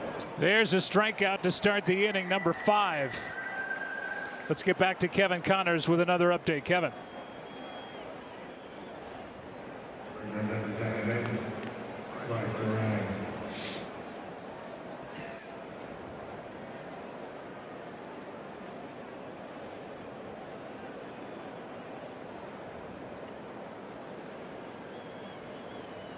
It's just his day. 6 straight opening days with a homer? That's just hard to believe. And that would be, I guess, in his time with St. Louis. Boston. He came over originally from the Mariners organization, but St. Louis, Boston, and now in a new uni, but same old story on opening day. I would like to hit 6 homers in a year. Here's a 1-0 pitch to Terang. 1 ball, 1 strike.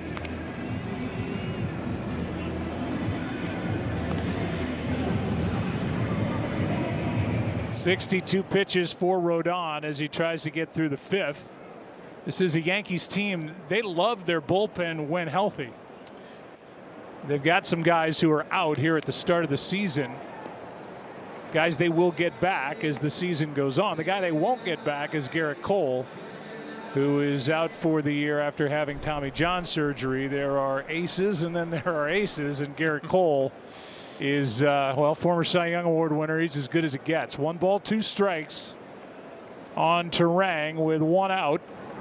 2-2. Well, there's 96, so to me that's a better sign than what I was seeing. But we've seen a lot of off-speed, a lot of changeup, a lot of sliders since that time. But he still has it in the tank when he needs it. Yeah, just don't need max effort every pitch, right?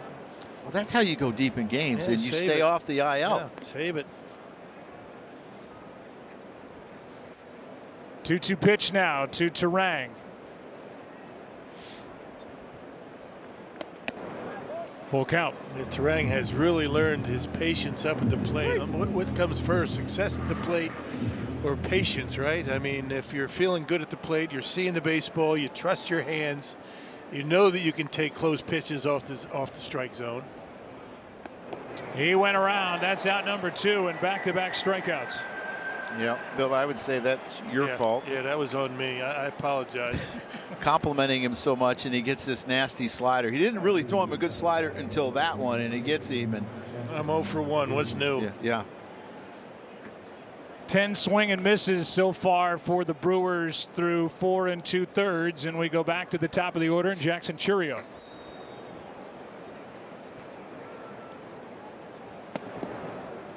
Strike 1. Man, that's a really good curveball first pitch. You know, he shows it a lot first pitch. Dialed in. So he doesn't have to show all his other stuff early in the count, and it's almost like a free strike. Love it.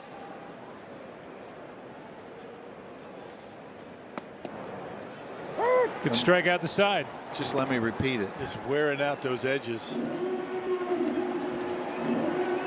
We talk so much about velocity and spin rates and stuff like that. It still comes down to locating. Location, right. 0-2.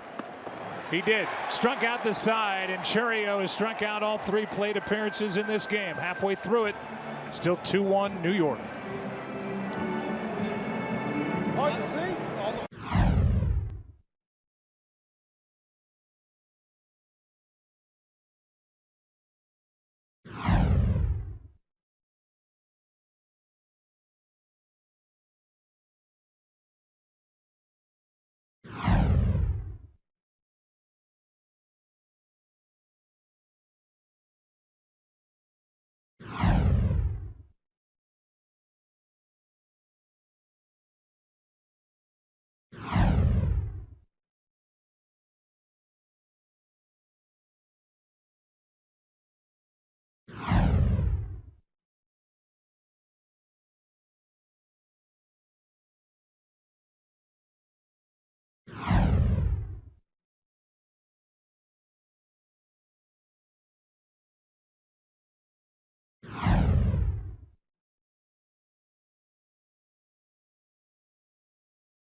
First Sunday Night Baseball of the season. The Atlanta Braves are in San Diego to face the Padres. It's 7 on ESPN. Baseball tonight. Sunday Night Countdown gets it started at 6 p.m. Strike 1 on Anthony Volpe, homered into right his first time up. 2-1 still. Yankees on top. His home run the difference in the ball game right now. And the count 1 ball, 1 strike. Bill, in all the starts that you've seen Freddie Peralta, have you seen him throw this many changeups? He's really, right-handers, left-handers? Yeah, he was doing that a little bit toward the end of last year, but then in spring training, he was really starting to develop the changeup in a big way. And we've been talking about the sweeper, right? He started throwing a sweeper this year. We haven't seen hardly any of those, right? I don't think we've seen one. You got to go with the comfort level on opening day at Yankee Stadium, right? I mean, with this lineup. But the changeup's been a huge pitch for him today. Here's a 1-2. Skips in there, 2-2. That might have been the first slider he's thrown all day. Kind of looked like it too a little bit.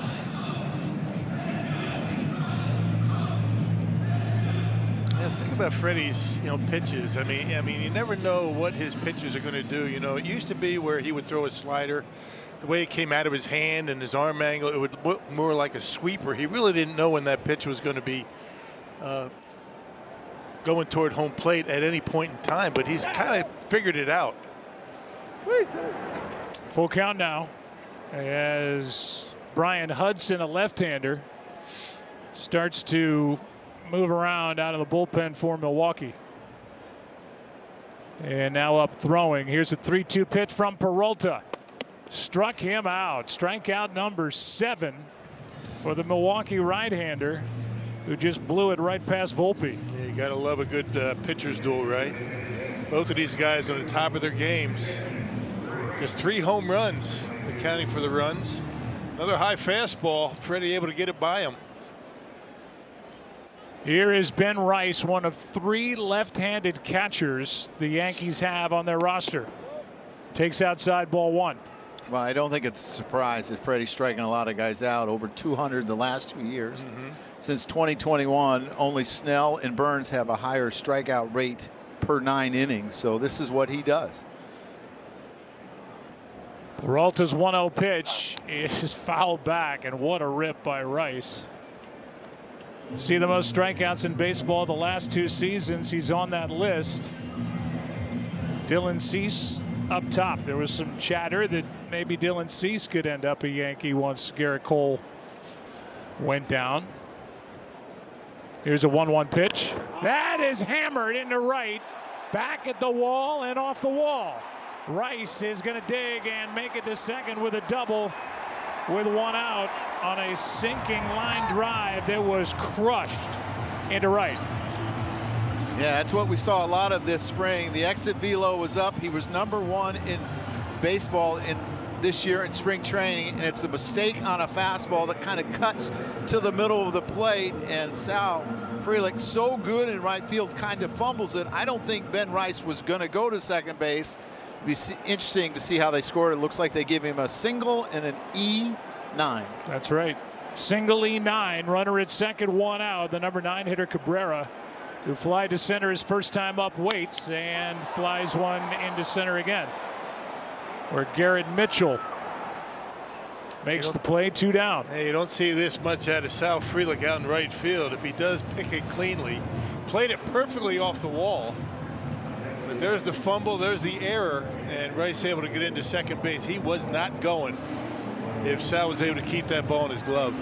Well, you think about most ballparks, if you hit the ball off the right field wall, it's a double, but not here at Yankee Stadium. It's like Boston and left. Yeah. It's not guaranteed, and he probably rushed a little bit more than he had to. Never playing here, and it led to an extra base. Runner at second, 2 out, ball 1. We told you that Austin Wells, who's at the plate, became the first catcher to hit a leadoff home run on opening day. He's also the first player in Yankees history to hit a leadoff home run on opening day.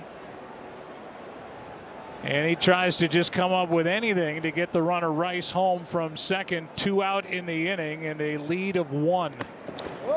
2-0. You think about Austin Wells. He really struggled against left-handers last year. Not against Freddie Peralta on this high heater that he jumps on top of and hits it a Yankee Stadium home run.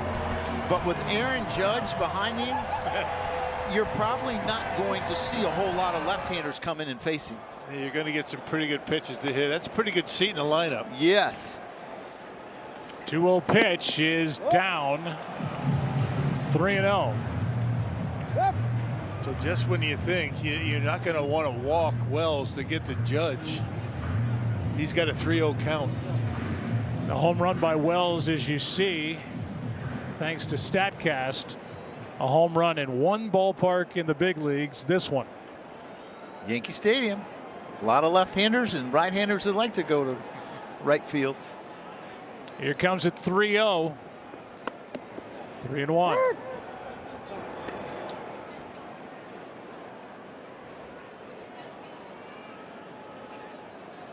Rice with a 1-out single. Took second on the error out in right by Frelick. He's out there with 2 out. And now 2 on, 2 out for Judge.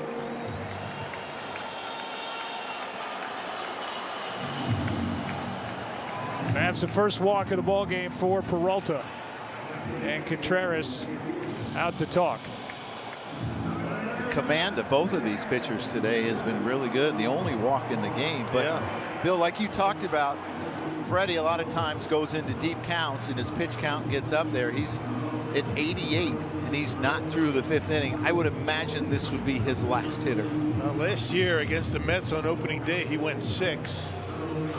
But I think maybe able to manage the pitch count a little bit better. Aaron Judge is at the plate, trying to deliver with 2 outs here in the 5th. He's flied to center. He struck out. He's the reigning AL MVP, 58 home runs a year ago.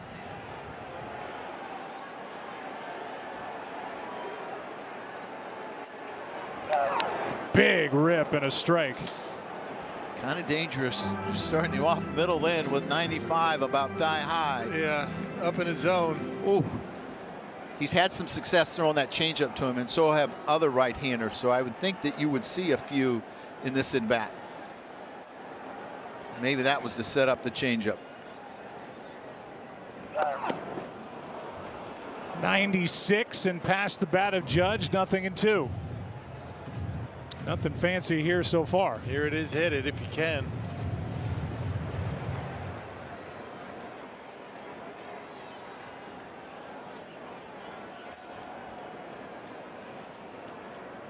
"32-year-old waits for the 0-2 pitch from Peralta. Ball 1. Yeah, it's going to get a little bit tougher on the hitters now that both the pitcher and the home plate circle is in the shade and the outfield wall is sun. It makes it really difficult. Tough on the eyes. 2 on, 2 out, 1-2 pitch. Instead, Peralta steps off.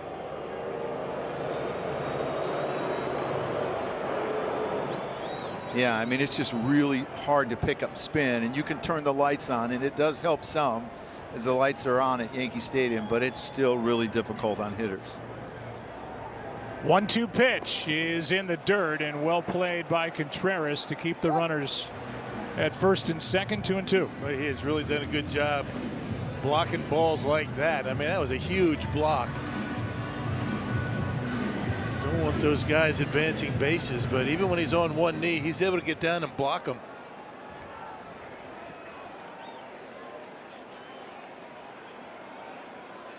What does Judge have in store for the home crowd on opening day? Strikes out to end the inning.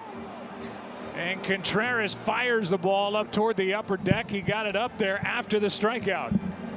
And Peralta struck out 2 in the inning. He's got 8 in the game. And his biggest out right there through 5, 2-1 Yankees. Anticipating the market forces that can drive competitive advantage? That's how CohnReznick puts our clients at the forefront. Optimize performance, manage risk, maximize value. CohnReznick. Get ready to change the game. Thanks to this waterfront hotel on Booking.com, even Yankees fans are loving Boston. Oh, no, we're keeping tabs on our rivals. We love Boston. Hun. With so many choices, you can be a fan of any U.S. city. Booking.com, Booking.yeah. Google Cloud AI knows a 98-mile-per-hour heater with a 13-inch drop means a 24.7% chance the home team gets a strikeout. And hot dog sales are up 4%, which means they're racking up the Ks. Catch the game like never before with Google Cloud AI. Over the years, you've built equity in your home. And over the years, life happens. And through life's ups and downs and ups again, when you need money for some of life's necessities, now your home can pay you back. Let us show you how you can access $45,000 or more. Give us a call or visit us online at loandepot.com today. It's all the same, business and baseball. The data gives you the framework in which to go out and compete. It's the hypotheticals. What happens if this happens? What if it's a line drive? What if it's a ball in the gap? You're doing all kinds of possibilities so that when it happens, you can make the right decision. Making those key decisions at key moments and then knowing the impact, that's the magic. Sage AI-powered finance solutions are helping business leaders like Cal Ripken Jr. make smarter, faster decisions. Today at Denny's, buy one Slam and get a second one for only $1. Order the original Grand Slam or the All-American Slam and get another for just $1. All this for only $1. It's the best deal in America. For a limited time, only at Denny's. Your team, your players, baseball your way. Get personalized highlights and push notifications just for you. Download the MLB app today. Rodon back for more, and spinning out of the way is Christian Yelich. A ball one underway in the 6th inning, 2-1 game. It's like the Yankees have a little action in their bullpen. It's like Mark Leiter Jr., who these Milwaukee Brewers have seen a lot with the Cubs. That's down 2-0. You know, it's game 1, 5 innings. These two starters have been really good here today. Yeah. You have to be really impressed. And I would think for Rodon, who threw 77 his last start, I mean, he's let him go through this inning and probably be it. If he can get through it, there's a strike as Yelich comes up empty, 2-1. And if you could get through it, it sets up really nice, because what do you worry about with the Milwaukee Brewers? Their speed. So you can bring in Tim Hill, another lefty. Then you can bring in Luke Weaver, who's quick to home, and then you got Devin Williams, if it goes according to plan. 2-2. They're pretty much taking the Brewers out of their game when they can't run. Of course, they haven't had a lot of base runners. Yeah, Rodon has been terrific.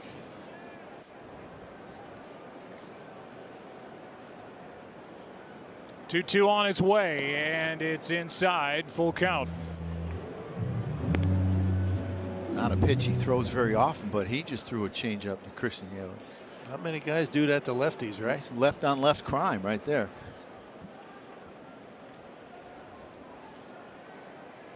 Former National League MVP Christian Yelich back is healthy, ready to go in 2025. Waits for a 3-2 pitch. That's ball 4. Rodon wanted it, didn't get it, and Yelich draws the first walk of the game, issued by Carlos Rodon. And the batter will be William Contreras with a tying run on, nobody out.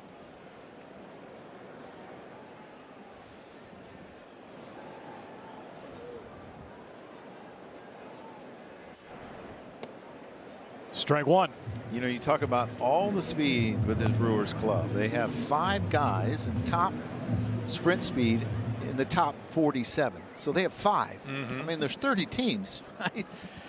And Christian Yelich isn't even one of those, and he was 21 for 22 in stolen bases. Just a really good base runner. Only played 73 games, was leading the league in hitting when he went down. He was an all-star this past year and ended up having discectomy, back surgery in August. 1-1 pitch is down and in, 2-1. And when he's healthy, there's not a better base runner in all the game. I'm not talking about just stolen base. I'm talking about going first to third, first to home. I mean, the way he cuts the bags, it's an amazing thing to watch. He really does cut down the distance between the bases. 2 balls and a strike. Slowly hit. Volpe will get the lead man, and that's it. Volpe and Chisholm did all they could, but that ball just not hit hard enough to turn 2, and Contreras is on with 1 out. Yeah, that was a pretty slick play. I mean, it was close, and I don't think the Yankees are going to review that, but you see the arm strength in Chisholm and the quickness. He has not forgotten how to play second base. No, he's been pretty good. And William Contreras busting it down that line to avoid the double play. And now the batter, Hoskins. That's ball 1. 6 ground outs against Rodon, and now the Brewers are 0 for 8 with runners on base.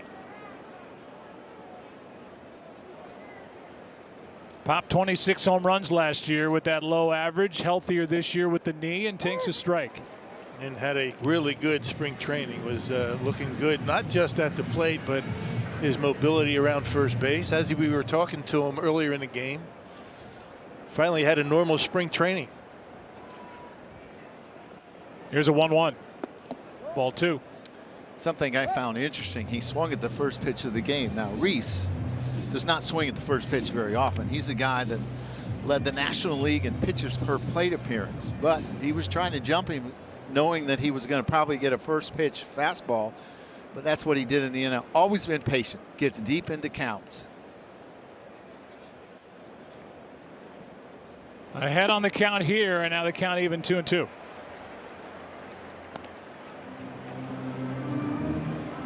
I mean, the Yankees are going to need more, even coming off a good season last year. Rodon. Without Garrett Cole, everybody moves up. Max Fried, who they signed to that big free agent deal, gets the ball in game 2. 2-2 pitch. Spoiled it. You think about, Freddie talked about that he knew that he was going to be the #1 starter when he got to spring training. He was starting opening day. Well, everyone knew that Garrett Cole was going to start opening day. It just wasn't announced. And then all of a sudden, you lose him. You lose Luis Gil, and you lose Clark Schmidt, and you got to rearrange your whole rotation.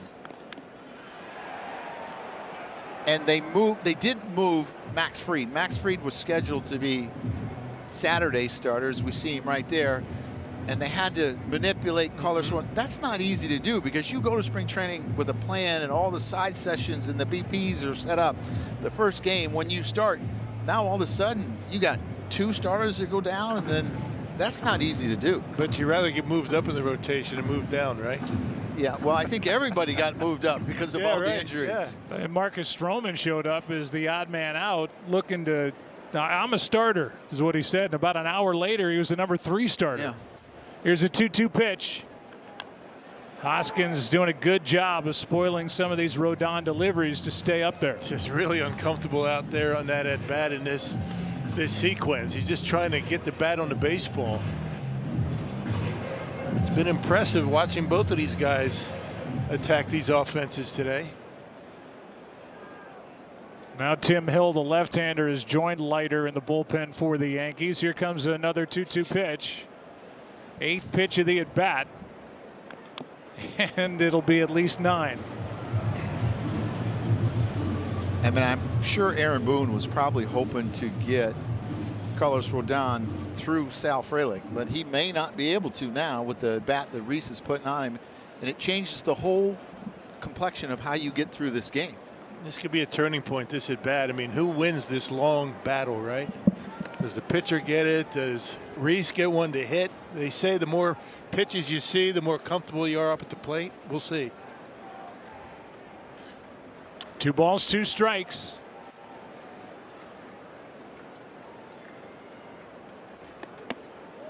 That's high, and the count's full. Don't think you're going to see Contreras take off here.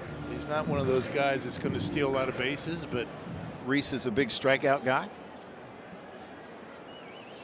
10th pitch of the at-bat coming right here on 3-2. And it bounces in to put 2 on with 1 out. 2 walks in the inning, the first 2 of the game. And with Frelick coming up, Aaron Boone is coming out.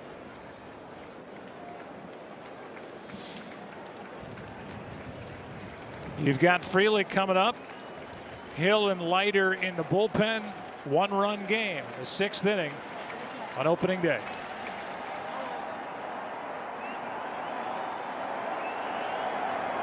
The business of sports, where every move is strategic and fiercely competitive. Join Cone Resnick as top industry executives open their playbooks with insights to put your business at the forefront. Welcome to the business of sports. Thanks to this stylish hotel on Booking.com, even Giants fans are loving LA. No, we're here to mess with our rivals. Where'd they go? They were just here. It was full of rivals. With so many choices, you can be a fan of any U.S. city. Booking.com, Booking.yeah. Any given Saturday. And a little work.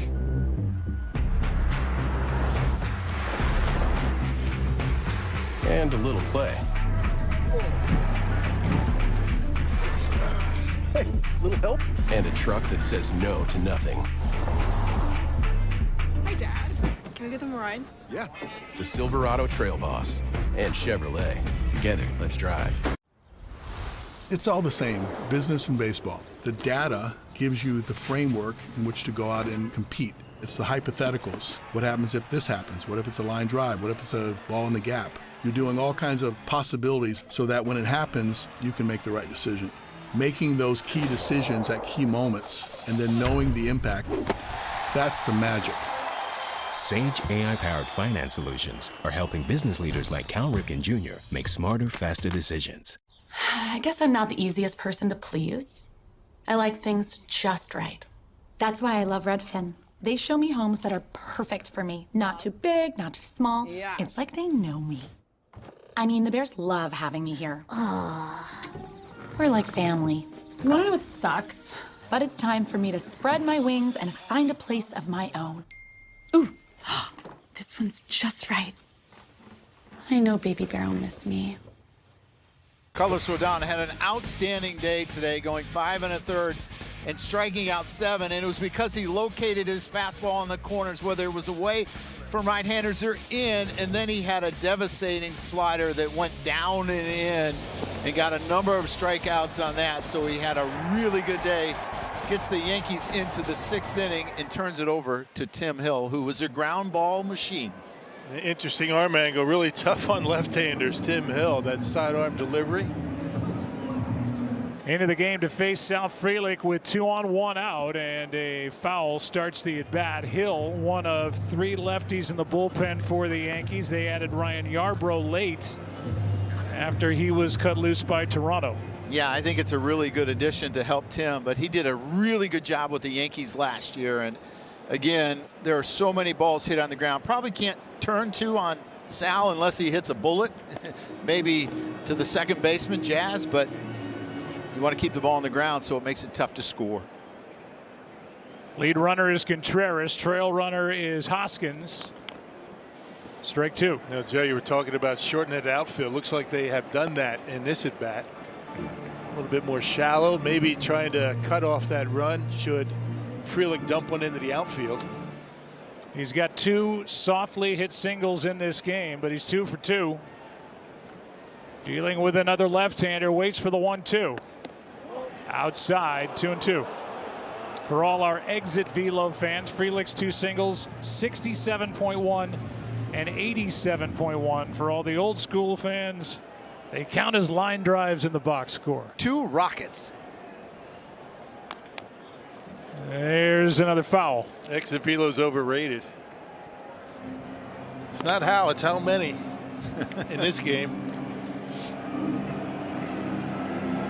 You can see he's throwing 5 sinkers in a row. He has a slider. He does not throw it much. Carlos probably would have thrown him a slider by now, but not Tim Hill. Left side, Volpe charges and gets a lead man at third. Good play, 2 out.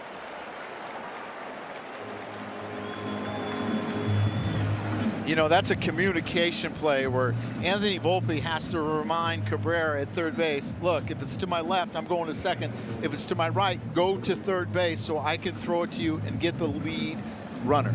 And Cabrera went right there like you were talking about. I mean, no real doubt in his mind where he was going. 2 out in the inning for Joey Ortiz, who has grounded out twice. Hill trying to shut the door on the top of the 6th inning, finds strike 1. During spring, the Brewers were toying around with the middle infield spots and had Ortiz at second for a bit and Terang at short. Here's the 0-1. That's strike 2.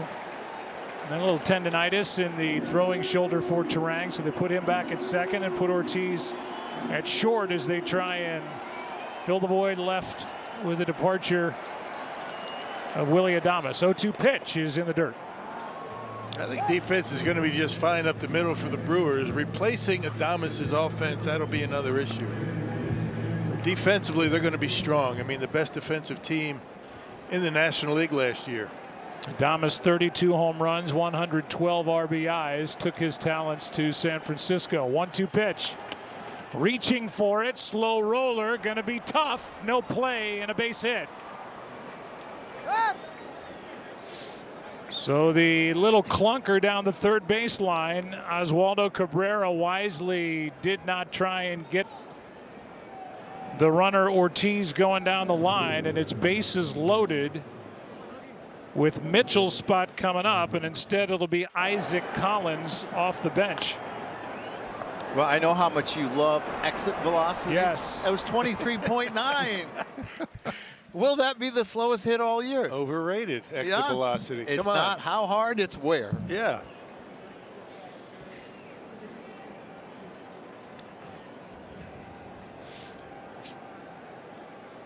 Craving more baseball? Just tell Siri, show me today's MLB schedule.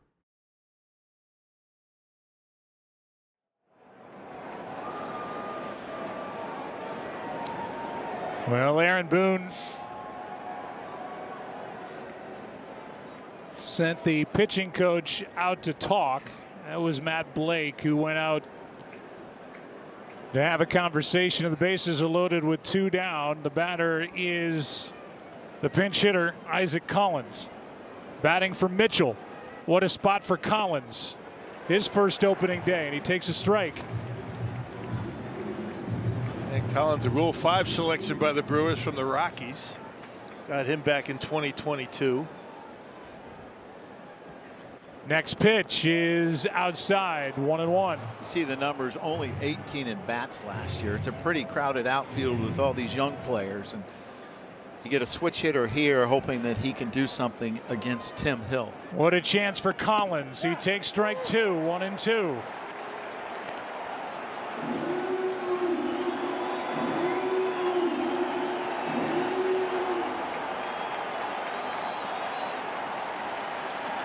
Well framed by Austin Wells. The next. That hit the leg of Collins. Foul ball. And the count stays 1-2.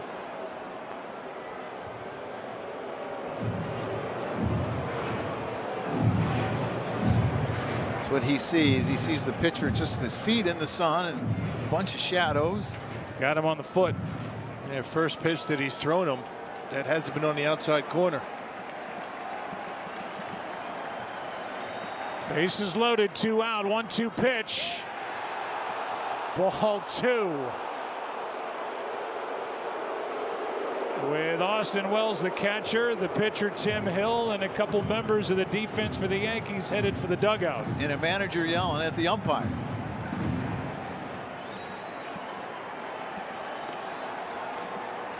Two. Just got a piece. Here is that pitch that was called ball 2. Marvin Hudson got it right, but I tell you, the one thing is catchers can make a lot of pitches look like strikes. Yeah. As a manager, I used to yell a lot. Early in that at bat, they were strikes. And the only thing I knew I could really tell was up and down, not in and out. Didn't keep me from yelling though. 2-2 is fouled away. And because he only has that one pitch, really, that he throws, the more Isaac sees it, the more comfortable he's going to get with it, and it makes it a tougher out for Tim Hill. Might try to get him inside here. The next, fouled back. Pretty good rip there. And they did come inside. Have him leaning out over the plate, try to jam him. He did. But a good piece of hitting by Collins to stay alive. 9th pitch of this at bat coming right here with the bases loaded, 2 out. Here it is on 2-2. Left side, Volpe, the high hop, and the force out. Got him to end the inning, and good work by Tim Hill. We're into the bottom of the 6th. Brewers leave the bases loaded, trail by 1.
Today via the home run ball. The Yankees have hit 2 and the Brewers with 1. Both of these starting pitchers doing a heck of a job.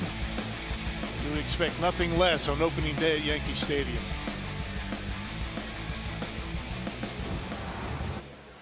New pitcher into the ball game here in the bottom of the 6th inning. Yankees bat leading by a run. Brian Hudson will take over. Really strong effort by Freddie Peralta, who goes 5. He allowed the 2 solo home runs. A total of 4 hits. Struck out 8 and walked 1. Yeah, Tim Hudson with a huge year a year ago. Coming over from the Dodgers. Strike is in from Hudson. Number 1 left-hander out of the Brewers bullpen a year ago.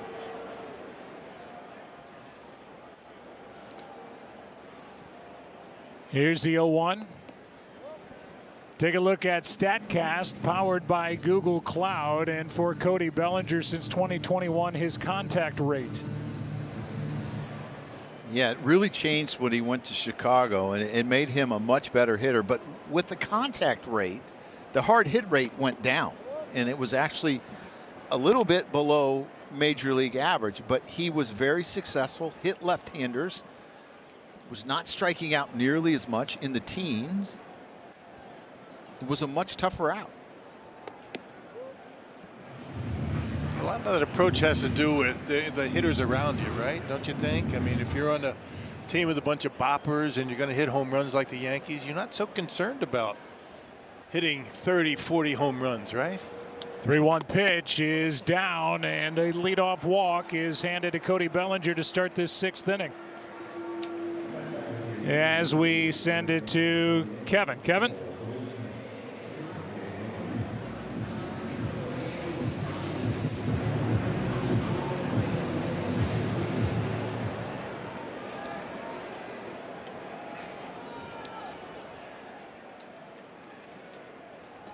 All right, KC, thank you very much. 1 on, nobody out, and a strike is into Goldschmidt.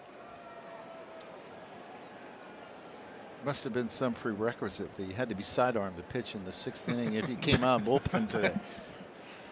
And left-handed. 0-1 the count. And the next, a big swing and a miss. Strike 2 in the game. In his Yankee debut, Goldschmidt has grounded out, struck out. Yankees did not have much production from the first base position in their lineup a year ago. 0-2 pitch on the way from Hudson, and it's just inside a ball. Well, you talk about not much production. They were last in Major League Baseball in OPS. And you would expect that you would get a lot more from Paul Goldschmidt in days that he doesn't play. You could actually move Belly to first and put Grisham in center. 1-2 pitch. Strikeout for out number 1. Bill, you know what that was, right? Sweeper. Yeah, is that a sweeper? That was a sweeper, Bill. I was going to say slider, but hey, we're pretty far away from home plate. So I always said when we played the Cardinals and Paul Goldschmidt, you say to yourself, you hope you get out of town before this guy figures it out. As we mentioned, always a slow starter. Here's Chisholm. He takes outside ball 1. After pinch hitting Collins in the top of the inning, they keep Collins in the ball game. He's out in left. Sal Frelick has moved to center, and Jackson Churio is now in right. Just to keep you honest with the outfield defense, Collins, who bounced into that force out to end the top of the inning. Frelick and Churio. Here's the 1-0. Down 2-0. Didn't really surprise Vinny at third base. He was in, but Reese has to hold the runner. So you would think that if he was going to bunt, he would take it with him and go towards first base. Pitcher falling off towards the third base side. It's open. 2-1.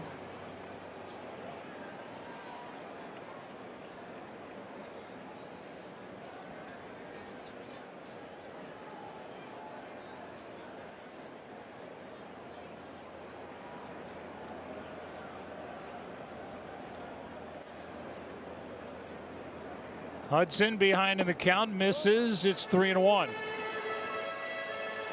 With Jason Dominguez on deck.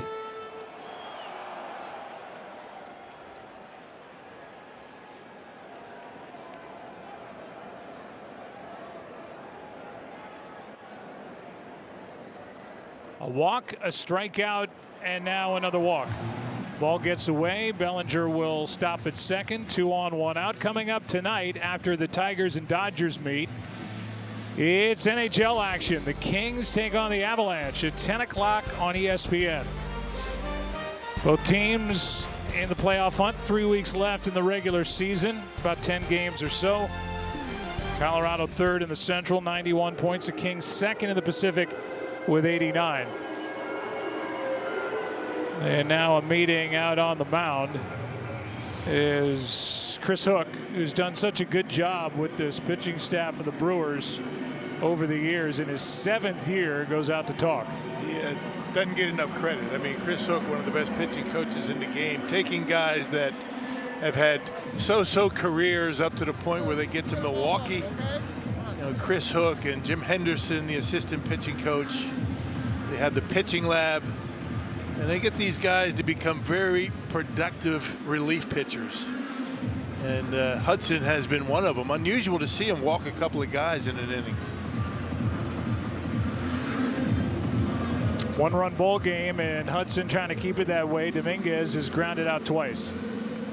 Well, Jason's much stronger from the left side than he is the right side. He's made some adjustments and tried to get a little bit better load right-handed. He was one that wouldn't load so much right-handed.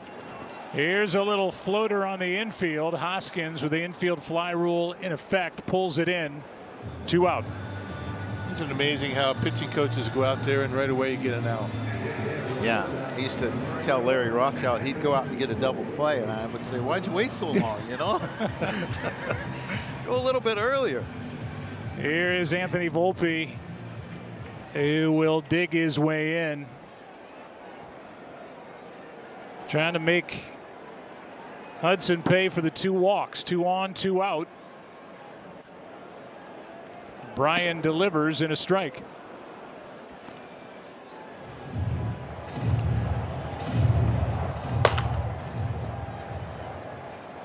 Four lefties in the bullpen. That's not something that you see every day. Tyler Alexander getting loose. Here's the 0-1. Strike 2. And 3 of those guys in the bullpen may very well get a start on Monday. You know, the Brewers a little bit short in the starting rotation as well, just like the Yanks.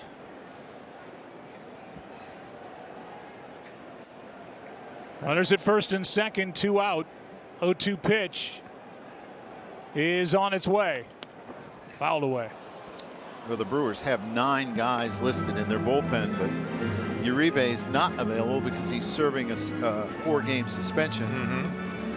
A little dust up last year. A little fight cost him 4 games. Yeah. So they're going to do it now. Nothing in 2, still the count. Volpe waits. Just inside, 1-2. Yeah, you get that side arm that it starts way in the first base batter's box and comes all the way across to be inside on a righty. It's got to be really tough to center up. Yeah. Easy to get it on the hands of right-handers. You're expecting it on the outside part of the plate. He did to Dominguez for sure. Good job by Volpe to spoil that pitch. And then he paints one away, and your rear end's, you know, in the pole mode. He's rocking the boat in and out. First round pick from 2019. Yankee fan growing up. Volpe waits for a 1-2 pitch. 2-2. Runner Bellinger is going to take third. Got a good jump, and why not? Didn't go that far away from Contreras, but Bellinger moves up 90 feet. That's good base running. The other thing that it does now is creates a big hole between first and second. If he throws that fastball away, you can slap it in between there. Sometimes when you're in the protect mode, you're trying to go the other way. So Sometimes it seems insignificant. A guy moves up, but it creates a big hole between first and second now.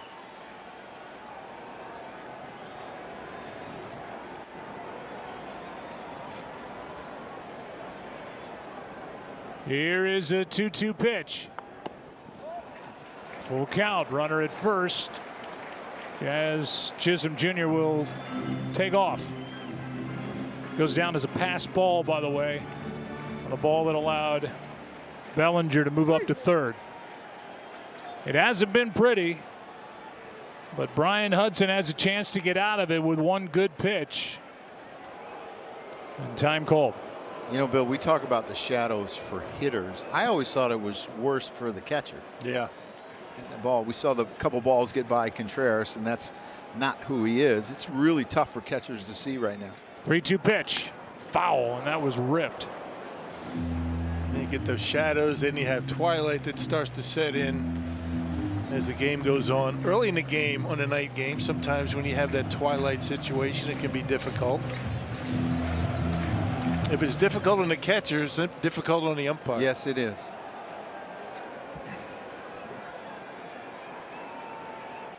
Another 3-2 pitch. Runner goes, and a ground ball to short. Ortiz gobbles it up, gets the out, and that'll do it for the Yankees in the 6th. Scoreless inning put up by Hudson, still 2-1.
Money line provided by ESPN Bet Sportsbook.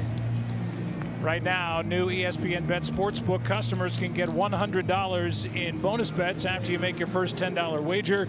Download the ESPN Bet app and sign up with promo code HOMERUN to get started. Third pitcher of the ball game for the Yankees is Mark Leiter Jr. He is in to try and protect this one-run lead. 7th inning. Capra, Turang, and Churio. The bottom two, and then back to the top of the order here in the inning. That's up and in, ball one. Yeah, he's got a number of pitches. Fastball, curveball, split change is his best pitch. Hitters are only hitting .099. He'll use the curveball early in the count to get some strikes. He'll throw a slider as well, but he wants to get to that split. 1 ball, 1 strike. Was okay coming over from Chicago in the regular season. Really good in the postseason was Mark Leiter Jr. for the Yankees. 1-1 pitch is hit hard left side from the hole. Volpe Good play, one away. Good strong throw from Volpe deep in the hole. I mean, there's a reason he got a Gold Glove his first year, and you're going to see this. And how quickly he gets rid of it's really important. He keeps his feet under him. Yeah, good balance, able to get off a strong throw. Now Terang. Base hit the other way his first time, then struck out. Takes a ball.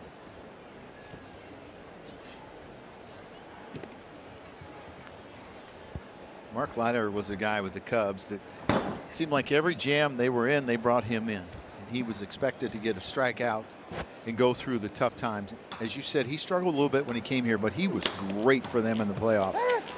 And I think that curveball has been really important for him. You don't see him use it late in the counts, but he likes to use it to get strike one so he doesn't have to show the split so early, so it can be devastating later in the count. Yeah, that split-fingered fastball is tough.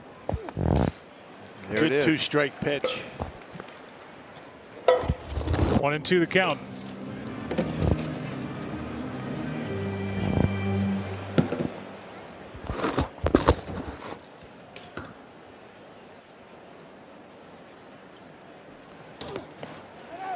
He went around, and Terang is out number 2. Strikes out for the second time in the ball game. You get a lot of that, don't you, with a splitter? Yeah.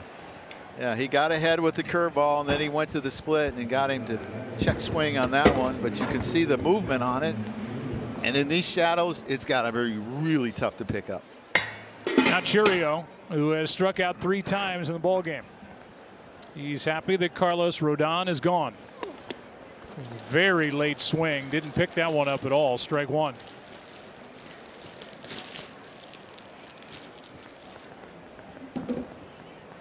See him trying to adjust his eyes there, trying to open them wider. I don't think it's going to help with the shadows. The 0-1 pitch is in for strike 2. Yeah, sometimes, Joe, when you go up there, you have an 0-2 count on the on-deck circle, right? It seems like that's the case with Jackson today. He is trying to avoid striking out for the 4th time. Got a piece.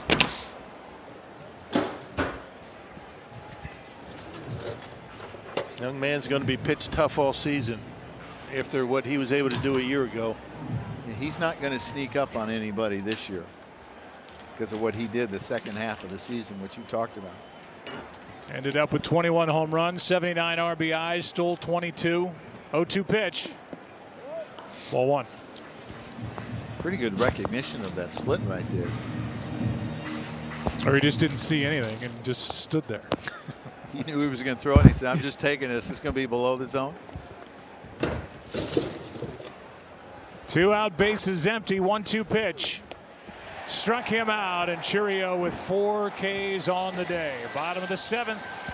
Time to stretch. 2-1 New York.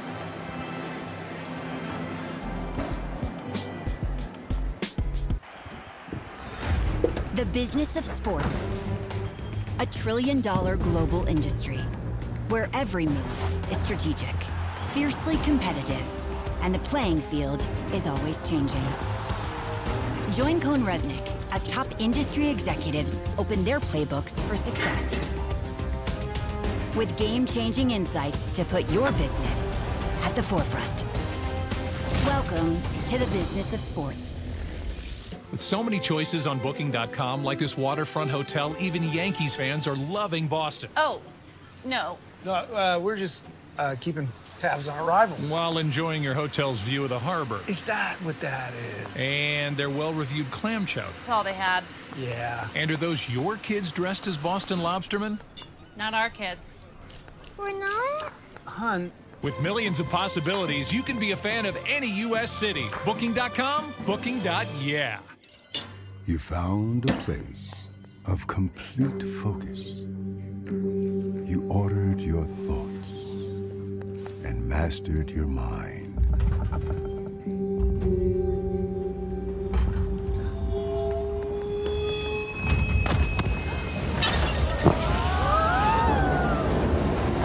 And all the while, you were on the train home. Audible. There's more to imagine when you listen. any given Saturday. And a little work.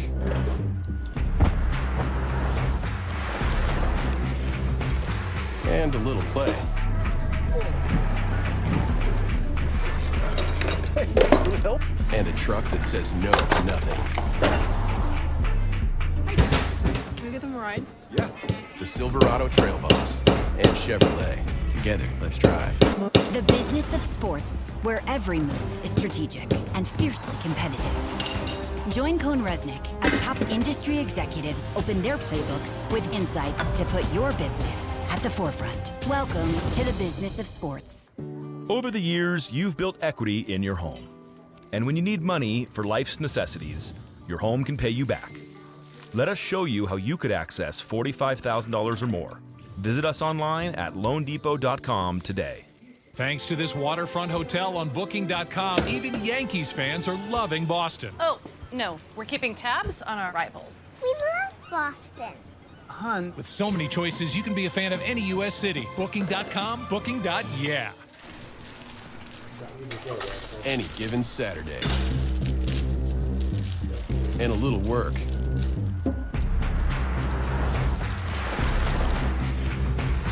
And a little play. Hey, little help? Opening day here in the Bronx. Fans have had a good time. Good pitching. We've seen that.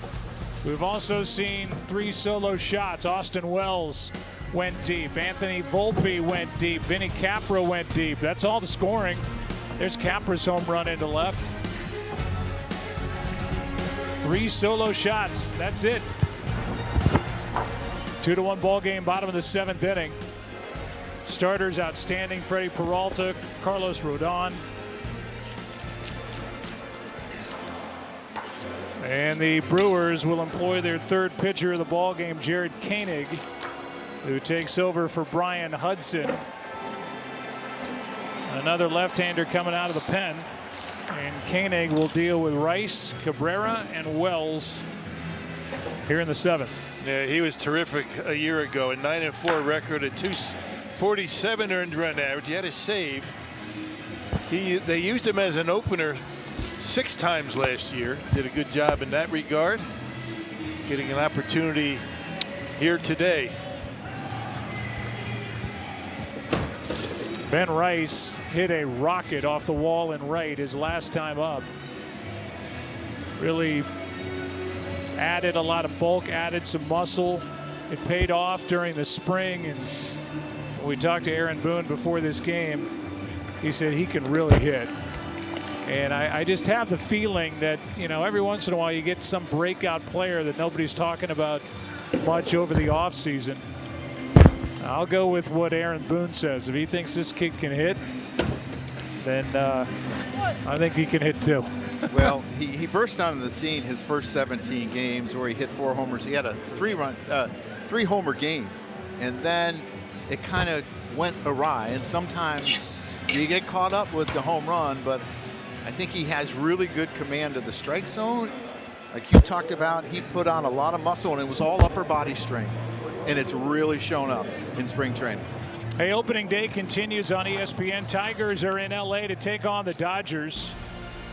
That's coming up at 7 on ESPN. Carl Ravitch, Eduardo Perez, David Cohn, Buster Olney will have it for you. Skubal against Snell. Good pitching matchup to start the season for Detroit, continue the season for the Dodgers, who will be 2-0 after those wins in Tokyo. First pitch of ball from Koenig. Koenig brings it home again, and it's 2-0. Well, this is really a different look, too. You think about the difference in these 2 left-handers. You got a side armor, and then you got a sinker ball lefty that throws 94 to 96, and it looks like he's aiming at the Major League Baseball sign behind Ben Rice. Yeah, and he had a terrific season a year ago. Another guy that the Brewers are able to bring along and turned him into a productive pitcher out of the bullpen. And that's how the Brewers and a lot of small market teams have to do it. 3-0 pitch, 4-pitch walk to start the inning. And we'll check in with Kevin Connors here in the 7th.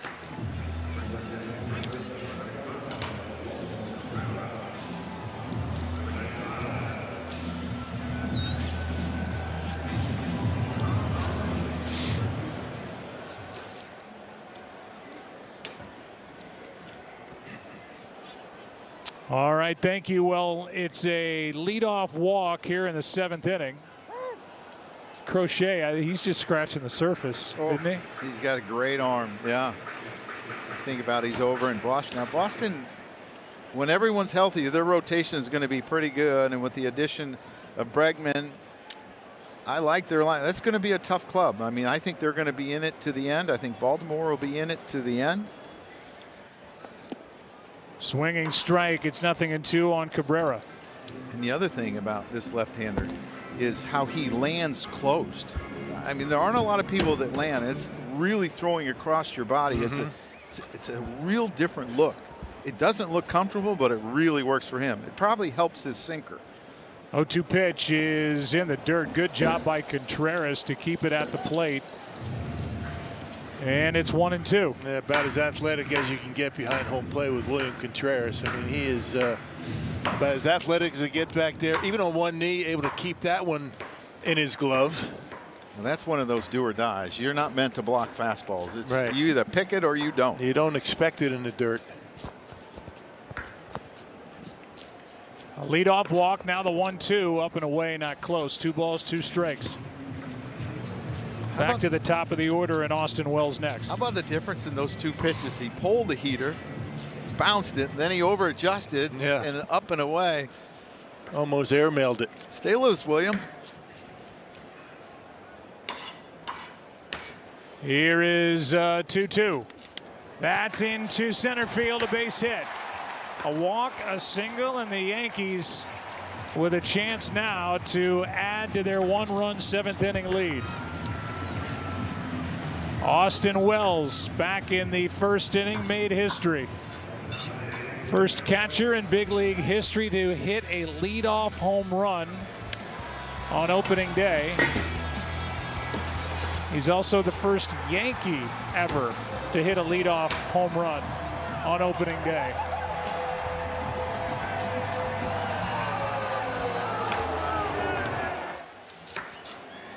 And now with 2 on and nobody out, he leans back from ball 1 high.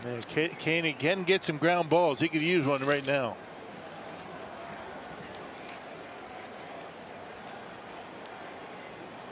Wells is homered, struck out, and walked.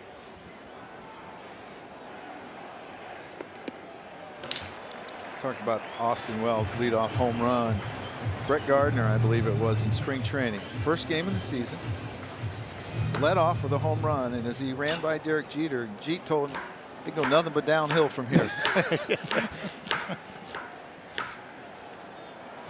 2 balls, no strikes.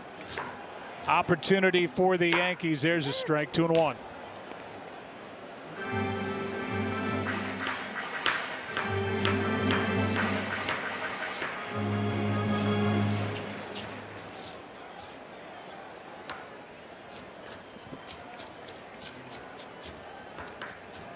The next from Koenig on the way, and strike 2.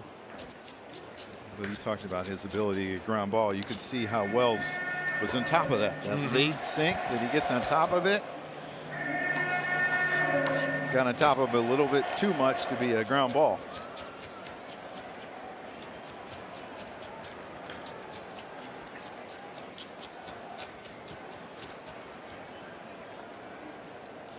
Here's a 2-2 pitch. Missing up a lot, and a full count. Adrenaline. Opening day, everyone wants to get off to a good start.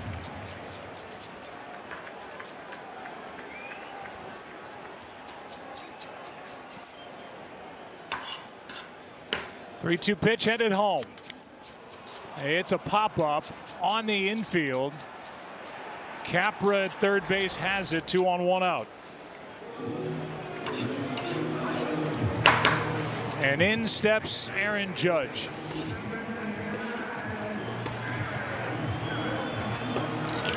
He and his wife Samantha became parents for the first time over the offseason in January with the birth of a baby girl, Nora. 32 years old now, 2-time MVP, waits with 2 on and 1 out.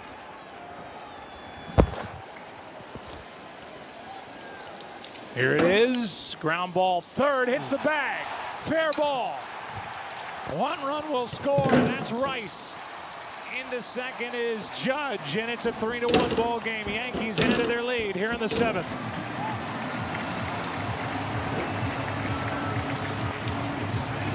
Yeah, it looked like Capra had a play on that baseball had it not hit the bag, but it hit the bag, shot straight up. Be a double for Judge.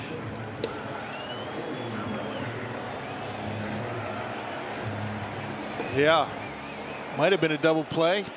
Certainly would not have scored a run. Would have gotten at least one out. Instead, it's a 3-1 game. The infield comes in, runners at second and third, one out. And Bellinger, a big swing and a foul tip, strike one. A lot of the adjustments that Cody Bellinger has made in the last couple of years has helped him to hit left-handers a lot better. He actually has had a higher batting average against lefties, 298 last year to 251 versus right-handers. He finds a way to put the ball in play. But you find sometimes lefty versus lefty, the left-handed hitter doesn't try and hit the ball or pull the ball, try to hit the home run, just put the ball in play, right? I mean, just slap it. You got the infield in. Any hard ground ball is probably going to almost go through, especially if it's to the left side. And he'll get a lot of base hits that way versus left-handers. The 1-1 pitch, fouled back.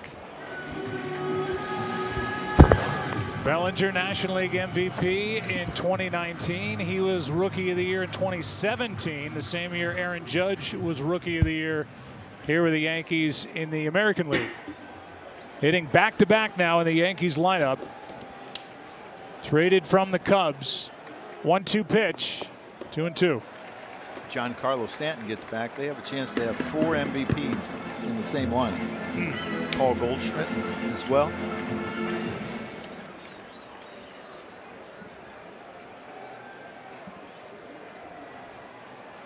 2 balls, 2 strikes, second and third, one out.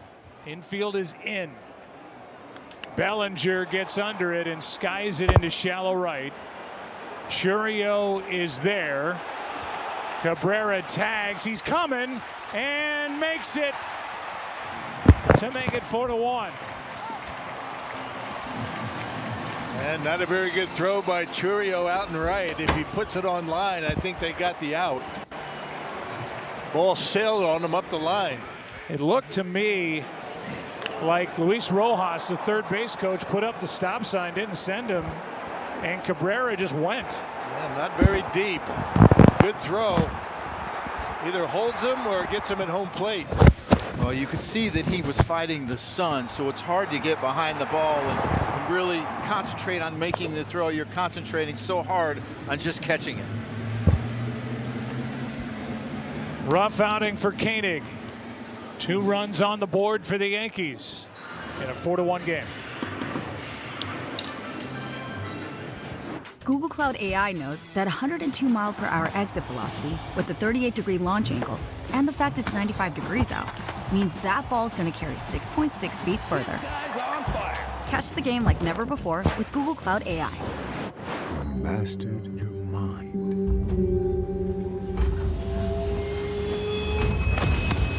And all the while, you were on the train home. Audible. There's more to imagine when you listen.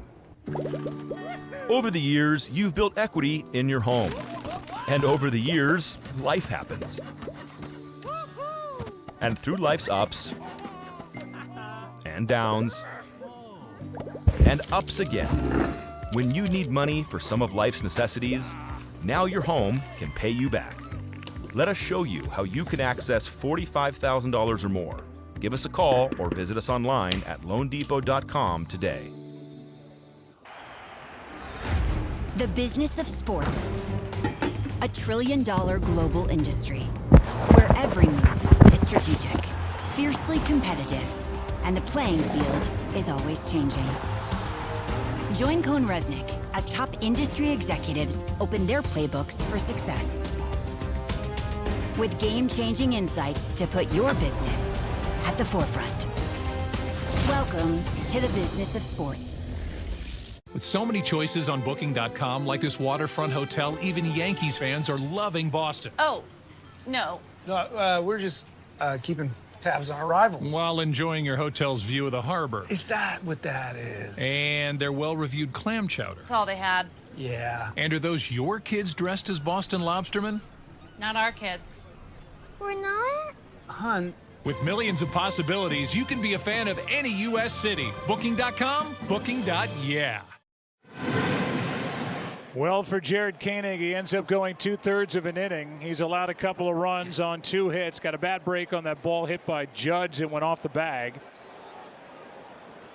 Here's Goldschmidt, fouls the first pitch away from Yoel Payamps, the new pitcher for Milwaukee.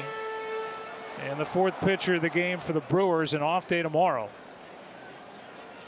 Yeah, 68 relief appearances for Yoel, 6 saves.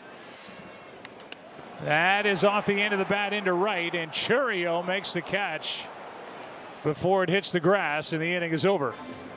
We're through 7 here in game 1. Yankees lead by 3.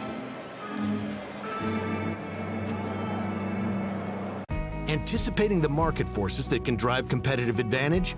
That's how CohnReznick puts our clients at the forefront. Optimize performance, manage risk, maximize value. CohnReznick. Get ready to change the game. Thanks to this stylish hotel on Booking.com, even Giants fans are loving L.A. No, we're here to mess with our rivals. Where'd they go? They were just here. It was full of rivals. With so many choices, you can be a fan of any U.S. city. Booking.com, booking.yeah. You found a place of complete focus. You ordered your thoughts and mastered your mind.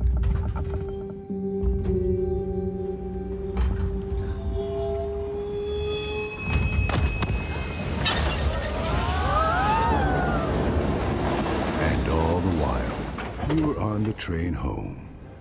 Audible. There's more to imagine when you listen. Any given Saturday. And a little work.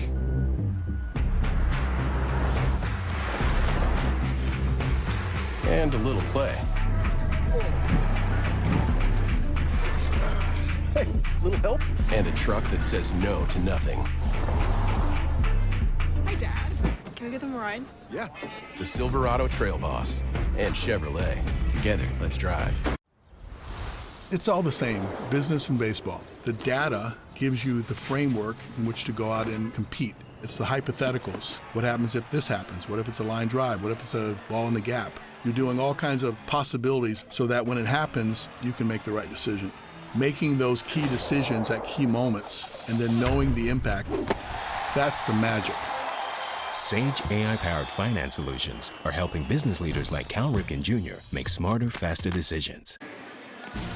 Again, our first Sunday night baseball game of the season. The Atlanta Braves are in San Diego to face the Padres. 7 o'clock on ESPN. Baseball tonight. Sunday night countdown gets it started at 6.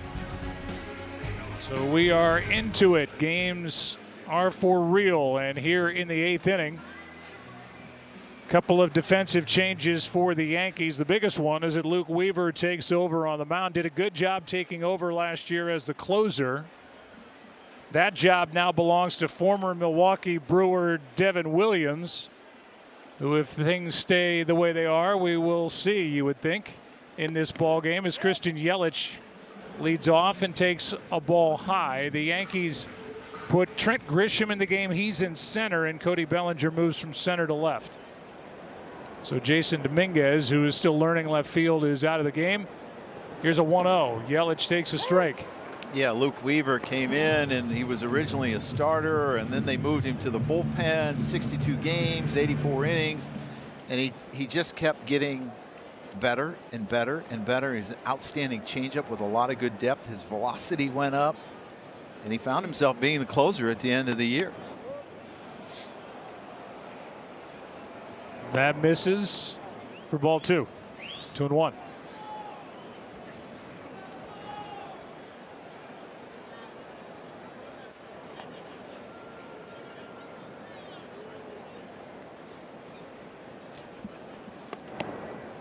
That's a strike. 2-2. Here's the changeup. You see the good movement, and when it's down, it has a lot of depth as well. And he will eventually get higher velocity as he builds arm strength through the season, and that changeup even gets better.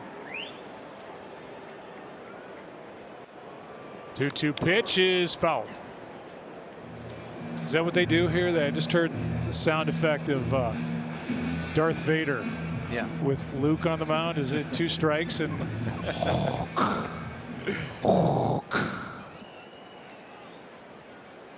It's one night that I would get freaked out when they would have Star Wars night here. Yeah, you didn't like that. It scared me. Chewbacca, you don't like him? Scared me. Yeah, let's try to get something going for the Brewers here in the 8th inning, down by 3.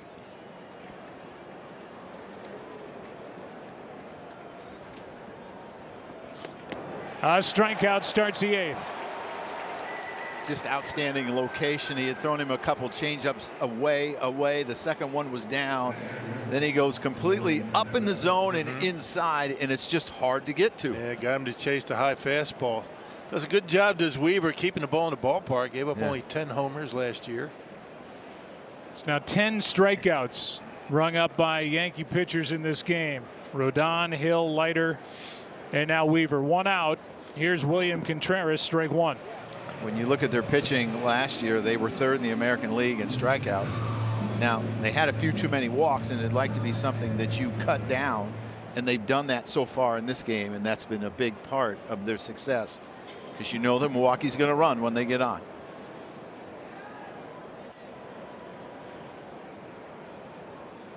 The 0-1 pitch. Easy play for Goldschmidt. Flips to Weaver. 2 down. Yeah, Yankee pitching has really shut down the Brewers here today. Since the 3rd inning, when Capper hit the home run and Trang with a base hit, they've had 2 infield hits, and that's it. Not making very loud contact lately. Here's Rhys Hoskins, who made loud contact 26 times last year. Hit just .214. Here in the opener, 0 for 2 with a walk.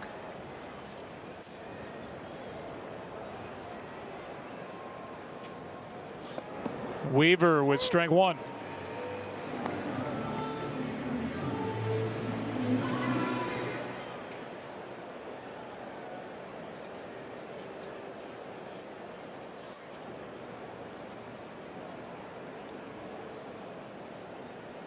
Base is empty, 2 out. That is a ball and a strike.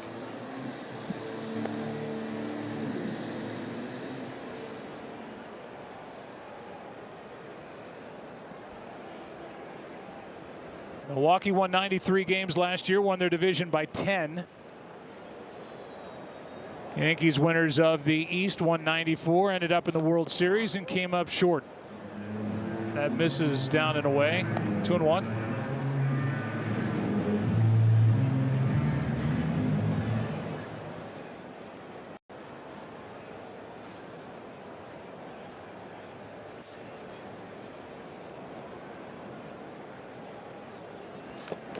Strike 2. You know, this is a funny game. Clay Holmes was the closer last year, and he went like 20 appearances without giving up a run. Looked as good as he ever looked. And then he kind of lost it a little bit, had a little command problems, was giving up some home runs.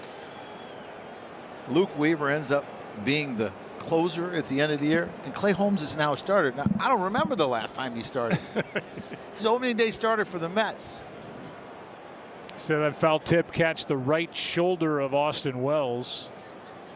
It missed the chest protector.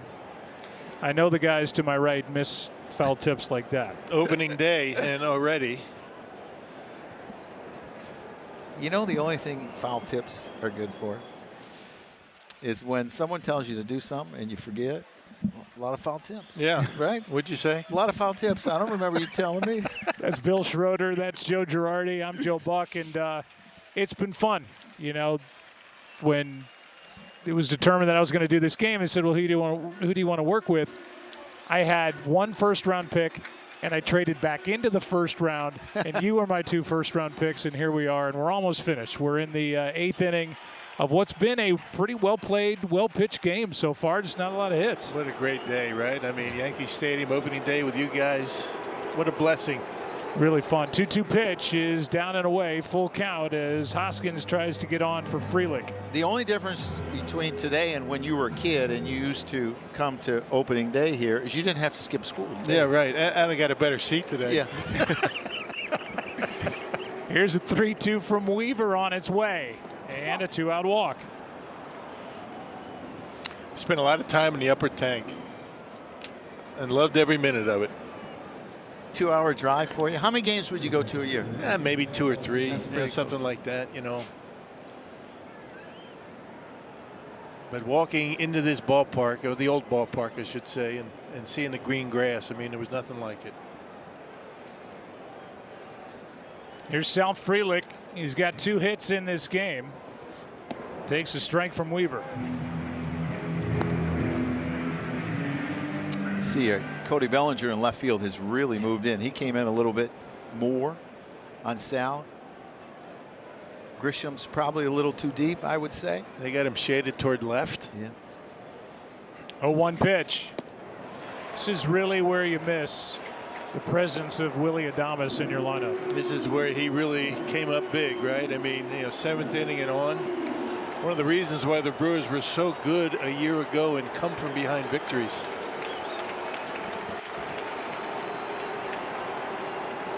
0-2 pitch is down.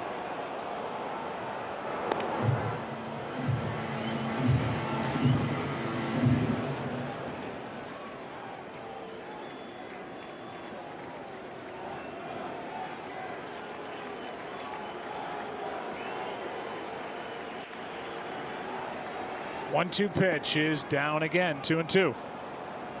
They're trying to get Weaver's attention, and now Goldschmidt finally does, saying, hey, I'm going to play behind the runner. Yeah, I don't think Reese is going to be running.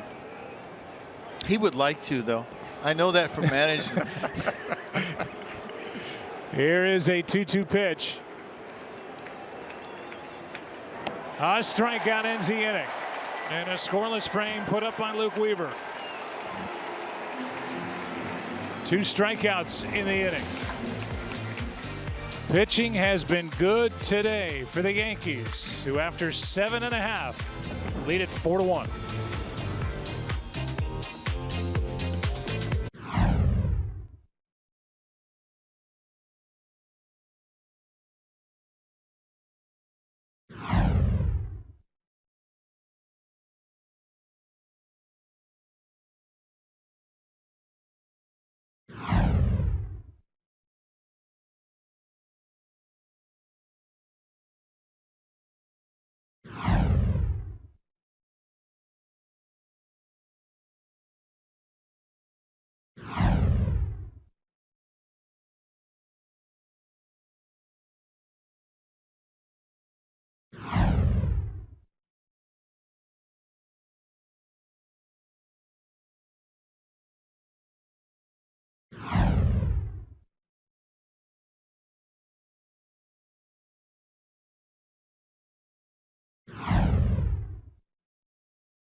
There was a beautiful moment of silence before today's game here with the Yankees home opener in honor of the late Miller Gardner.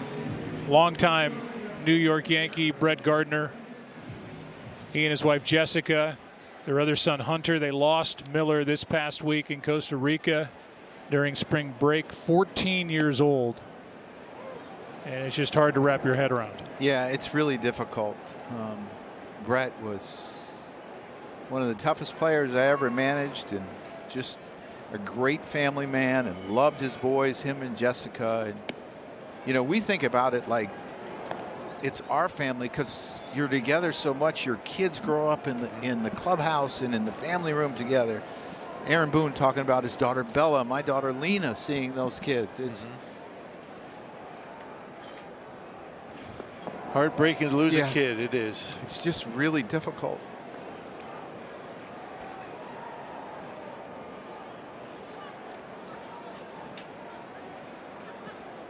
We're in the bottom of the 8th inning, and Brett Gardner's former team, the Yankees, lead by 3.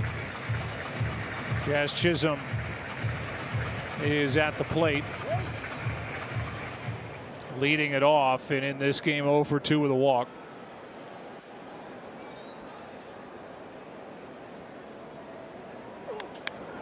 New pitcher in the ball game is Tyler Alexander, another lefty out of the pen for the Brewers, and the count stays 1 ball, 2 strikes. Yeah, made 9 starts with the Rays a year ago. 6-5 record. Also worked out of the bullpen.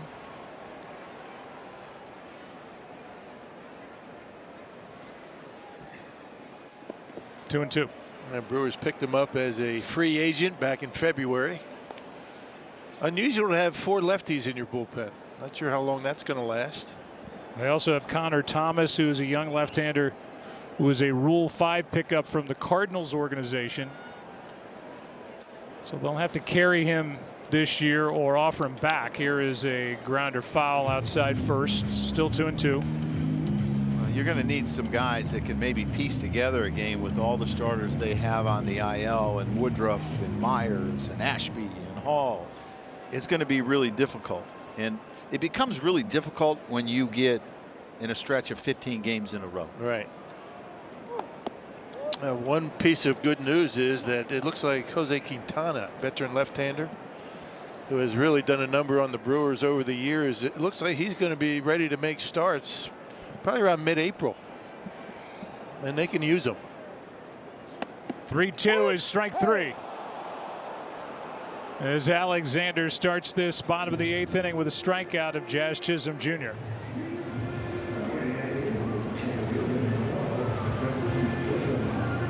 And that will bring in Grisham.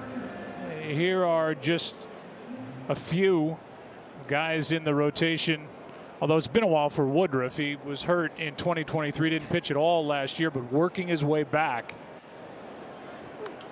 But they are shorthanded, to say the least, with this pitching staff. If you ask their manager, Pat Murphy, he says 8 of our top 13 are out and our pitching staff. So they're trying to piece it together here to get through the early part of the year. Yeah, DL Hall was involved in that Corbin Burns deal with the Orioles a couple of off seasons ago. He just hasn't been able to stay healthy. Aaron Ashby, sorry, a really tough left-hander. He's been on the shelf as well for a year plus. You talk about him trading Devin Williams for Nestor Cortez. They knew that they needed a starter. Their bullpen was second in all of baseball in ERA last year, and McGill was very good as a closer when Williams was hurt. So it gave them the luxury of making that trade to get some innings, and Nestor will make his starts. Yeah, Brewers bullpen has been good last couple of years. Had the second best bullpen ERA each of the last 2. And they seem to find guys that they get a lot out of. I mean, they do a really good job of developing these kids. And sometimes they're not kids. No. But they do a good job developing these guys, and they have to do it that way. You know, most small market teams have to do it that way. Trent Grisham is first at bat since taking over defensively. He rips one into right field, and that's a base hit. On with 1 out here in the 8th. And that'll bring in Anthony Volpe, the third-year shortstop for the Yankees, who back in the 2nd inning got one up and into the jet stream and over the wall and right. Yeah, and this is a ball that's middle in, and sometimes hitters actually like the ball middle in to go the other way because it's easier for them and they can get a little bit more behind it, and that's exactly what he did there. Especially when the ball carries like it does in this ballpark, right? Yeah. Volpe, who wears Brett Gardner's number 11, takes a strike with 1 on, 1 out.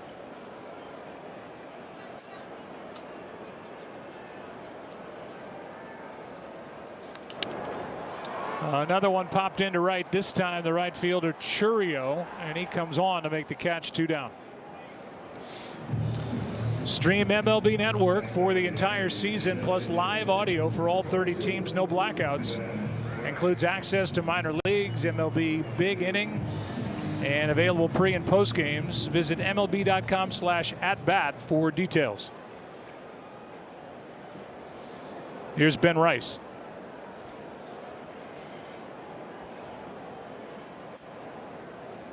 One for 2 with a walk and a single, and he's been showing good swings here in this game. Strike 1. I liked his swings all last year, even when he struggled, and he showed a real ability to go the other way. The problem with the lefties is you got to hit it a long ways the other way at this ballpark to really do some damage. So I think pulling would be to his advantage as he learns how to pull the ball. There goes the runner. Grisham. Throw down is in time to end the inning. And Contreras is 1 for 1 on the year and throwing out potential base stealers as Terang applies the tag. Devin Williams, the former Brewer, is coming on. His first day in pinstripes.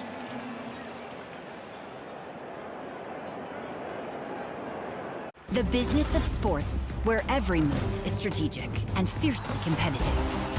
Join Cone Resnick as top industry executives open their playbooks with insights to put your business at the forefront. Welcome to the business of sports. Google Cloud AI knows a 98-mile-per-hour heater with a 13-inch drop means a 24.7% chance the home team gets a strikeout. And hot dog sales are up 4%, which means they're racking up the Ks. Catch the game like never before with Google Cloud AI. With so many choices on Booking.com, like this waterfront hotel, even Yankees fans are loving Boston. Oh, no. No, we're just keeping tabs on our rivals. While enjoying your hotel's view of the harbor. Is that what that is? And their well-reviewed clam chowder. That's all they had. Yeah. And are those your kids dressed as Boston lobstermen? Not our kids. We're not? Hun. With millions of possibilities, you can be a fan of any U.S. city. Booking.com, booking.yeah. Any given Saturday. And a little work.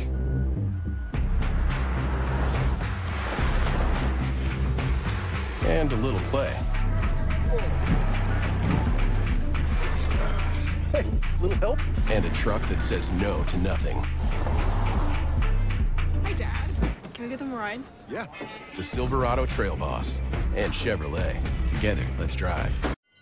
You found a place of complete focus. You ordered your thoughts and mastered your mind.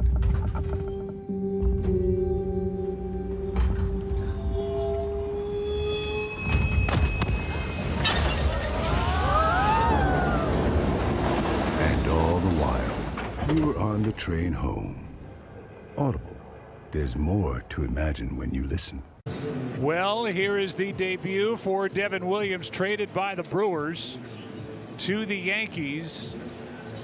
A big piece of the puzzle for the Yankees here in 2025 and forward. And you might notice that he is Joe Girardi. He's got a beard. Yeah, which looks good, but I think you should give this to Bill because Bill saw him a lot more than I did. I will. I'm not leading.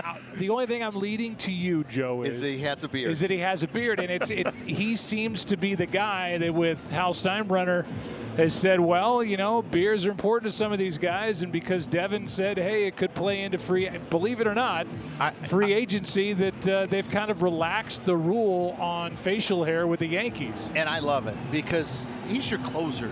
He needs to be comfortable in his own skin, and sometimes it's whatever makes you comfortable. you want players to be able to do that as long as it's not detrimental to the team, and it's not detrimental to the team. And so many players have facial hair now, and then they would come here and have to shave. I love what the Steinbrenner family did and Cash did to allow players to be able to grow facial hair. It's kind of a tradition, right? I mean, you wouldn't be able to play here. One and only. Got the goatee. Well, let's talk about what he does on the mound, and he has got an unbelievable changeup. Well, normally when I introduce Devin Williams, I'm rooting for him, but we'll see how it goes today. He was the 2020 Rookie of the Year and Reliever of the Year, two-time Reliever of the Year, the airbender, the changeup, outstanding pitch. You always have to be aware of that, but the other part of it is he's got a good fastball. I mean, he could throw in the mid-90s and sneak that one by if you sit on that changeup too much. And then toward the end of the year, he was starting to throw a slider, cutter slider type thing to keep hitters honest. Joey Ortiz took a strike, trying to get something started here in the 9th inning. Now takes a ball and a strike. Well, you think about the two breaking balls he's got. They start the same and then they go opposite ways, and it's that tunneling that you talk about, and it's hard for hitters to pick up. It's almost like a screwball. The airbender? Airbender. That's what they call it. 1 ball, 1 strike. Ortiz 1 for 3 in the ball game. Takes down and away 2 balls and a strike. Well, it sets up perfectly for Devin Williams. He faces his former team. He's got a 3-run 9th inning lead, trying to get the save and lock down win number 1 for the Yankees on the season. 2-1 pitch. Check swing. He went around, and the count 2-2. It has to be difficult for him, though. I'm sure he would have preferred to face somebody else his first appearance with the Yankees because of the closeness, and you see the changeup, and Ortiz tries to hold up, and he throws it in any count. He loves to throw it on a full count, gets a lot of swings.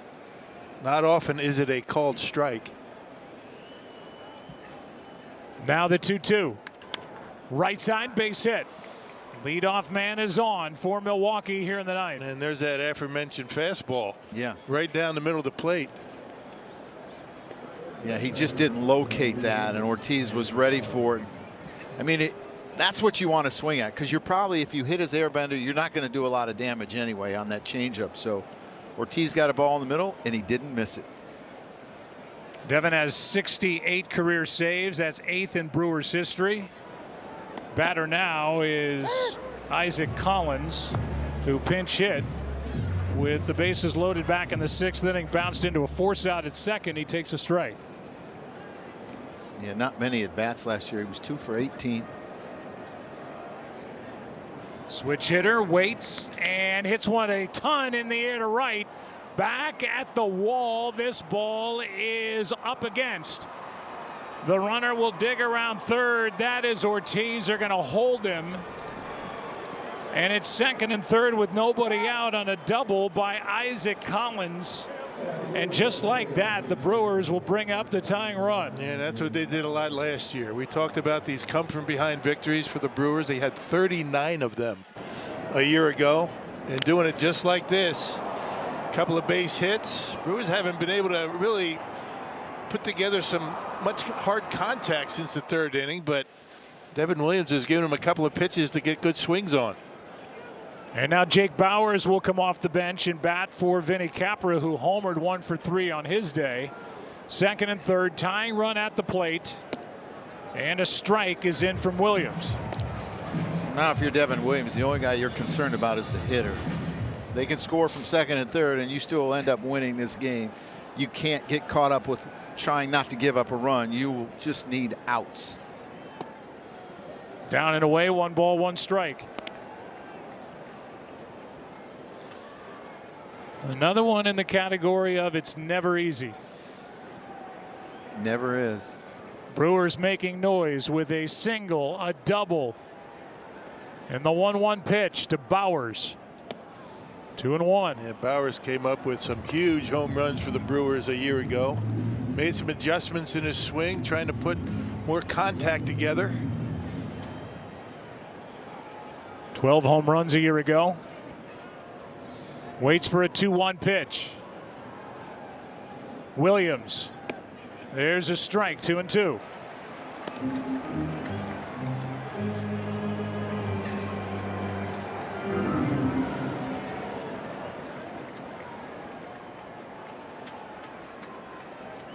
Fifth pitcher of the game for the Yankees. First year as a Yankee. Williams brings it. And Bauer's able to spoil it. Yeah, the arm action on that changeup is so good for him. I mean, the way he pronates that arm, you know, the wrist, he gets that rotation. That 9-3 rotation, awfully difficult to replicate.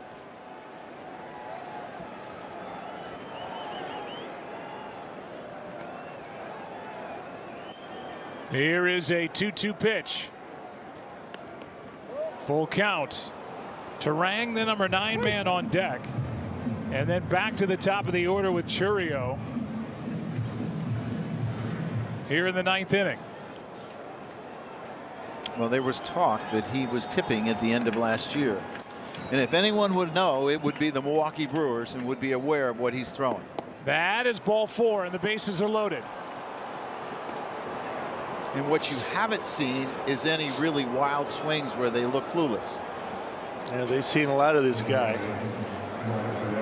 This is pretty much of a typical inning for Devin. I mean, it's really never been 3 up, 3 down for him, but more times than not, he's able to get the job done. We'll see what happens today. Well, this opening day crowd getting restless with Turang at the plate. Bases loaded. Ball 1.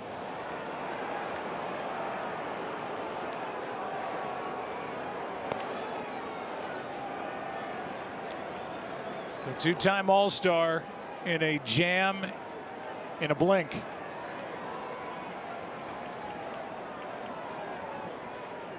Here is a 1-0 pitch. Fouled away left side.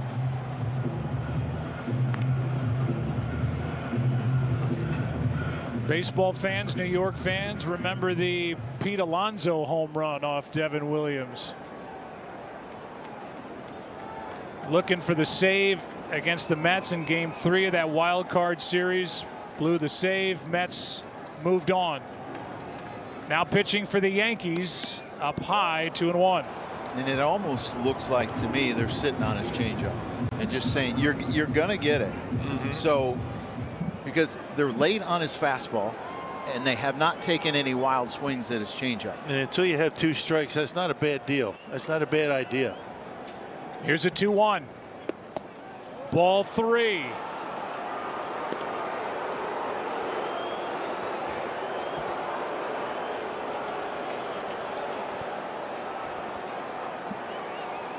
There is action for the Yankees out in their pen.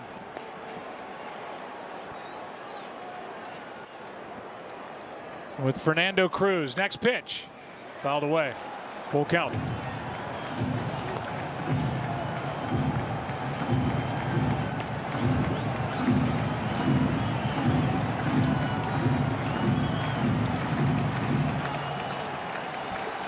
Crowd now trying to get behind their new closer, Devin Williams. Here comes a 3-2 pitch to Bryce Turang, fouled away again.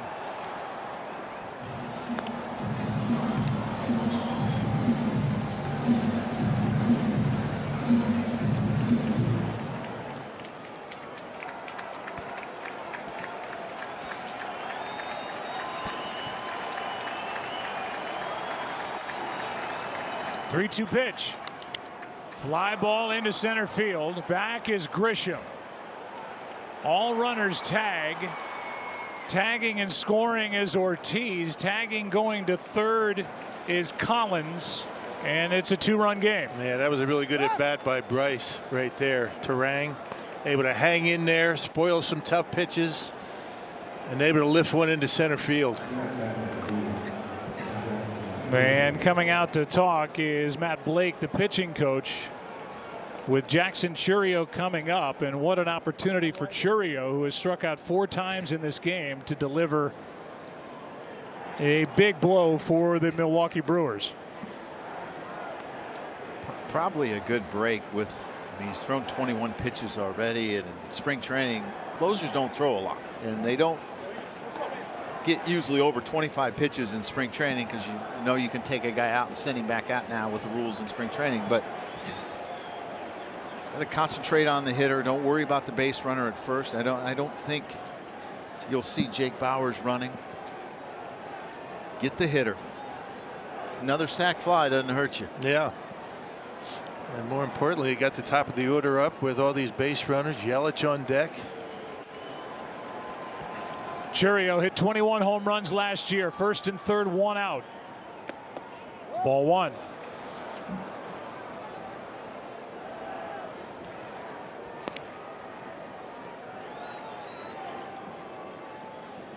Runners at the corners, 1 out. Would be a tough guy to double. Tying run right now, standing at first.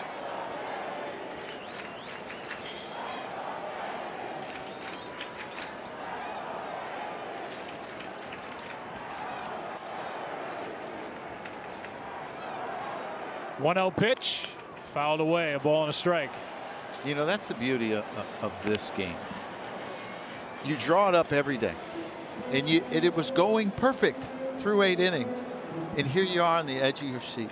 You just never know what can happen in this game against some of the greatest closers of all time. You can somehow strike a rally. Here comes a 1-1 pitch. Runner goes. Pitch is down. Throw down is late. Second and third, 1 out with a stolen base.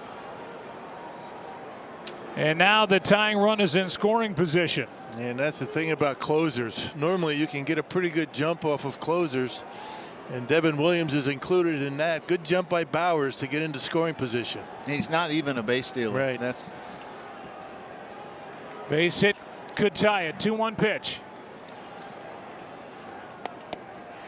2-2.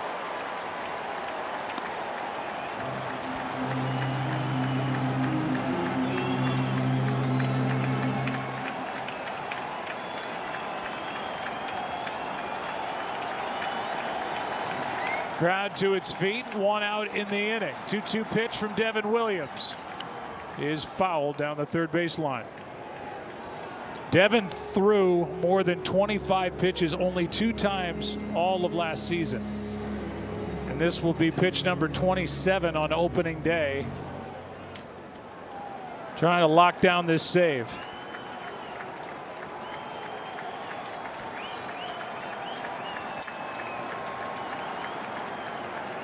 Two-two pitch. Full count.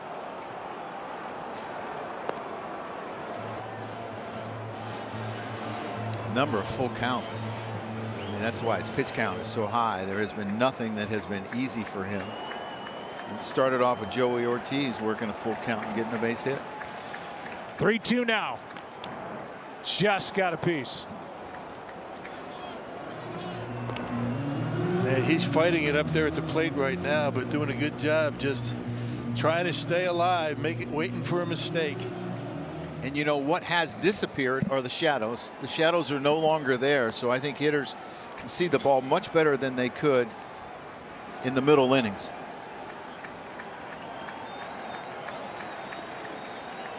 Base hit could tie it. 3-2 pitch from Devin Williams on its way. And he struck him out. 2 out.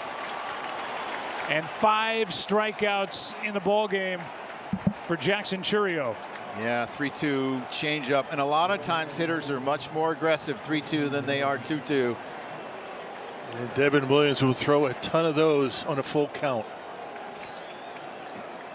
And now Yelich. Christian Yelich hits a lot of balls up the middle on the ground, so I think you have to be careful there. Strike one.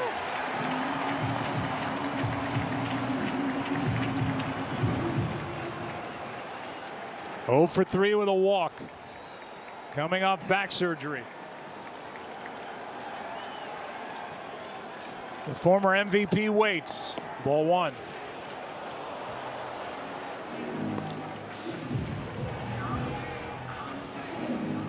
hit .352 in these situations last year. Waits for a 1-1 pitch. Here it is. Back to the screen. Strike two. I had one to hit. Yeah, it's a pretty good swing, too.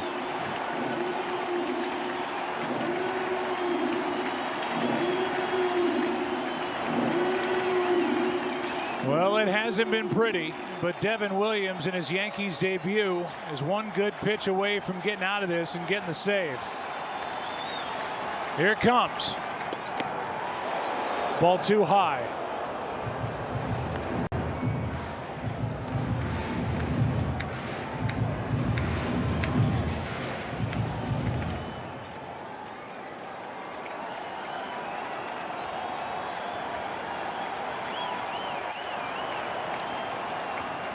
Two now. Check swing didn't go. Full count. 34 pitches on opening day. Could this be his last? Yeah. He's only thrown one fastball in this sequence. Does he take a chance and try to go up and in? 3-2 pitch to Yelich. Down the left field line, slicing into the corner foul.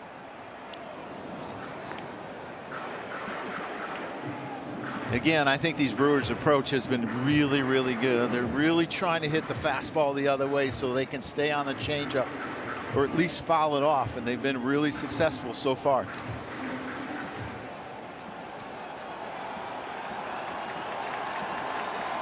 Williams ready, former teammates facing each other. 3-2 pitch is headed home.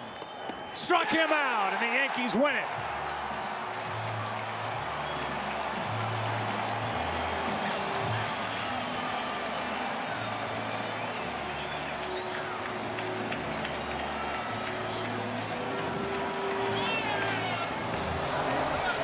Devin Williams able to exhale after getting through that ninth inning, allowing a run on 2 hits, issued a walk, but struck out Chourio and Yelich with the tying runs in scoring position. And here's how it ended on opening day.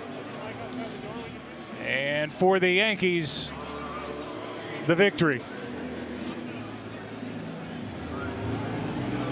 4-2 is the final, and pretty sharp game here to start the season there, gentlemen. Yeah, I think it was a really well-pitched game for the most part. There were a couple home runs early where the Yankees got on the board, and then they got 2 more in the 7th, and Judge was a big part of that. But well-pitched game, well-played game. We saw a little bit of everything. I thought the defense was outstanding.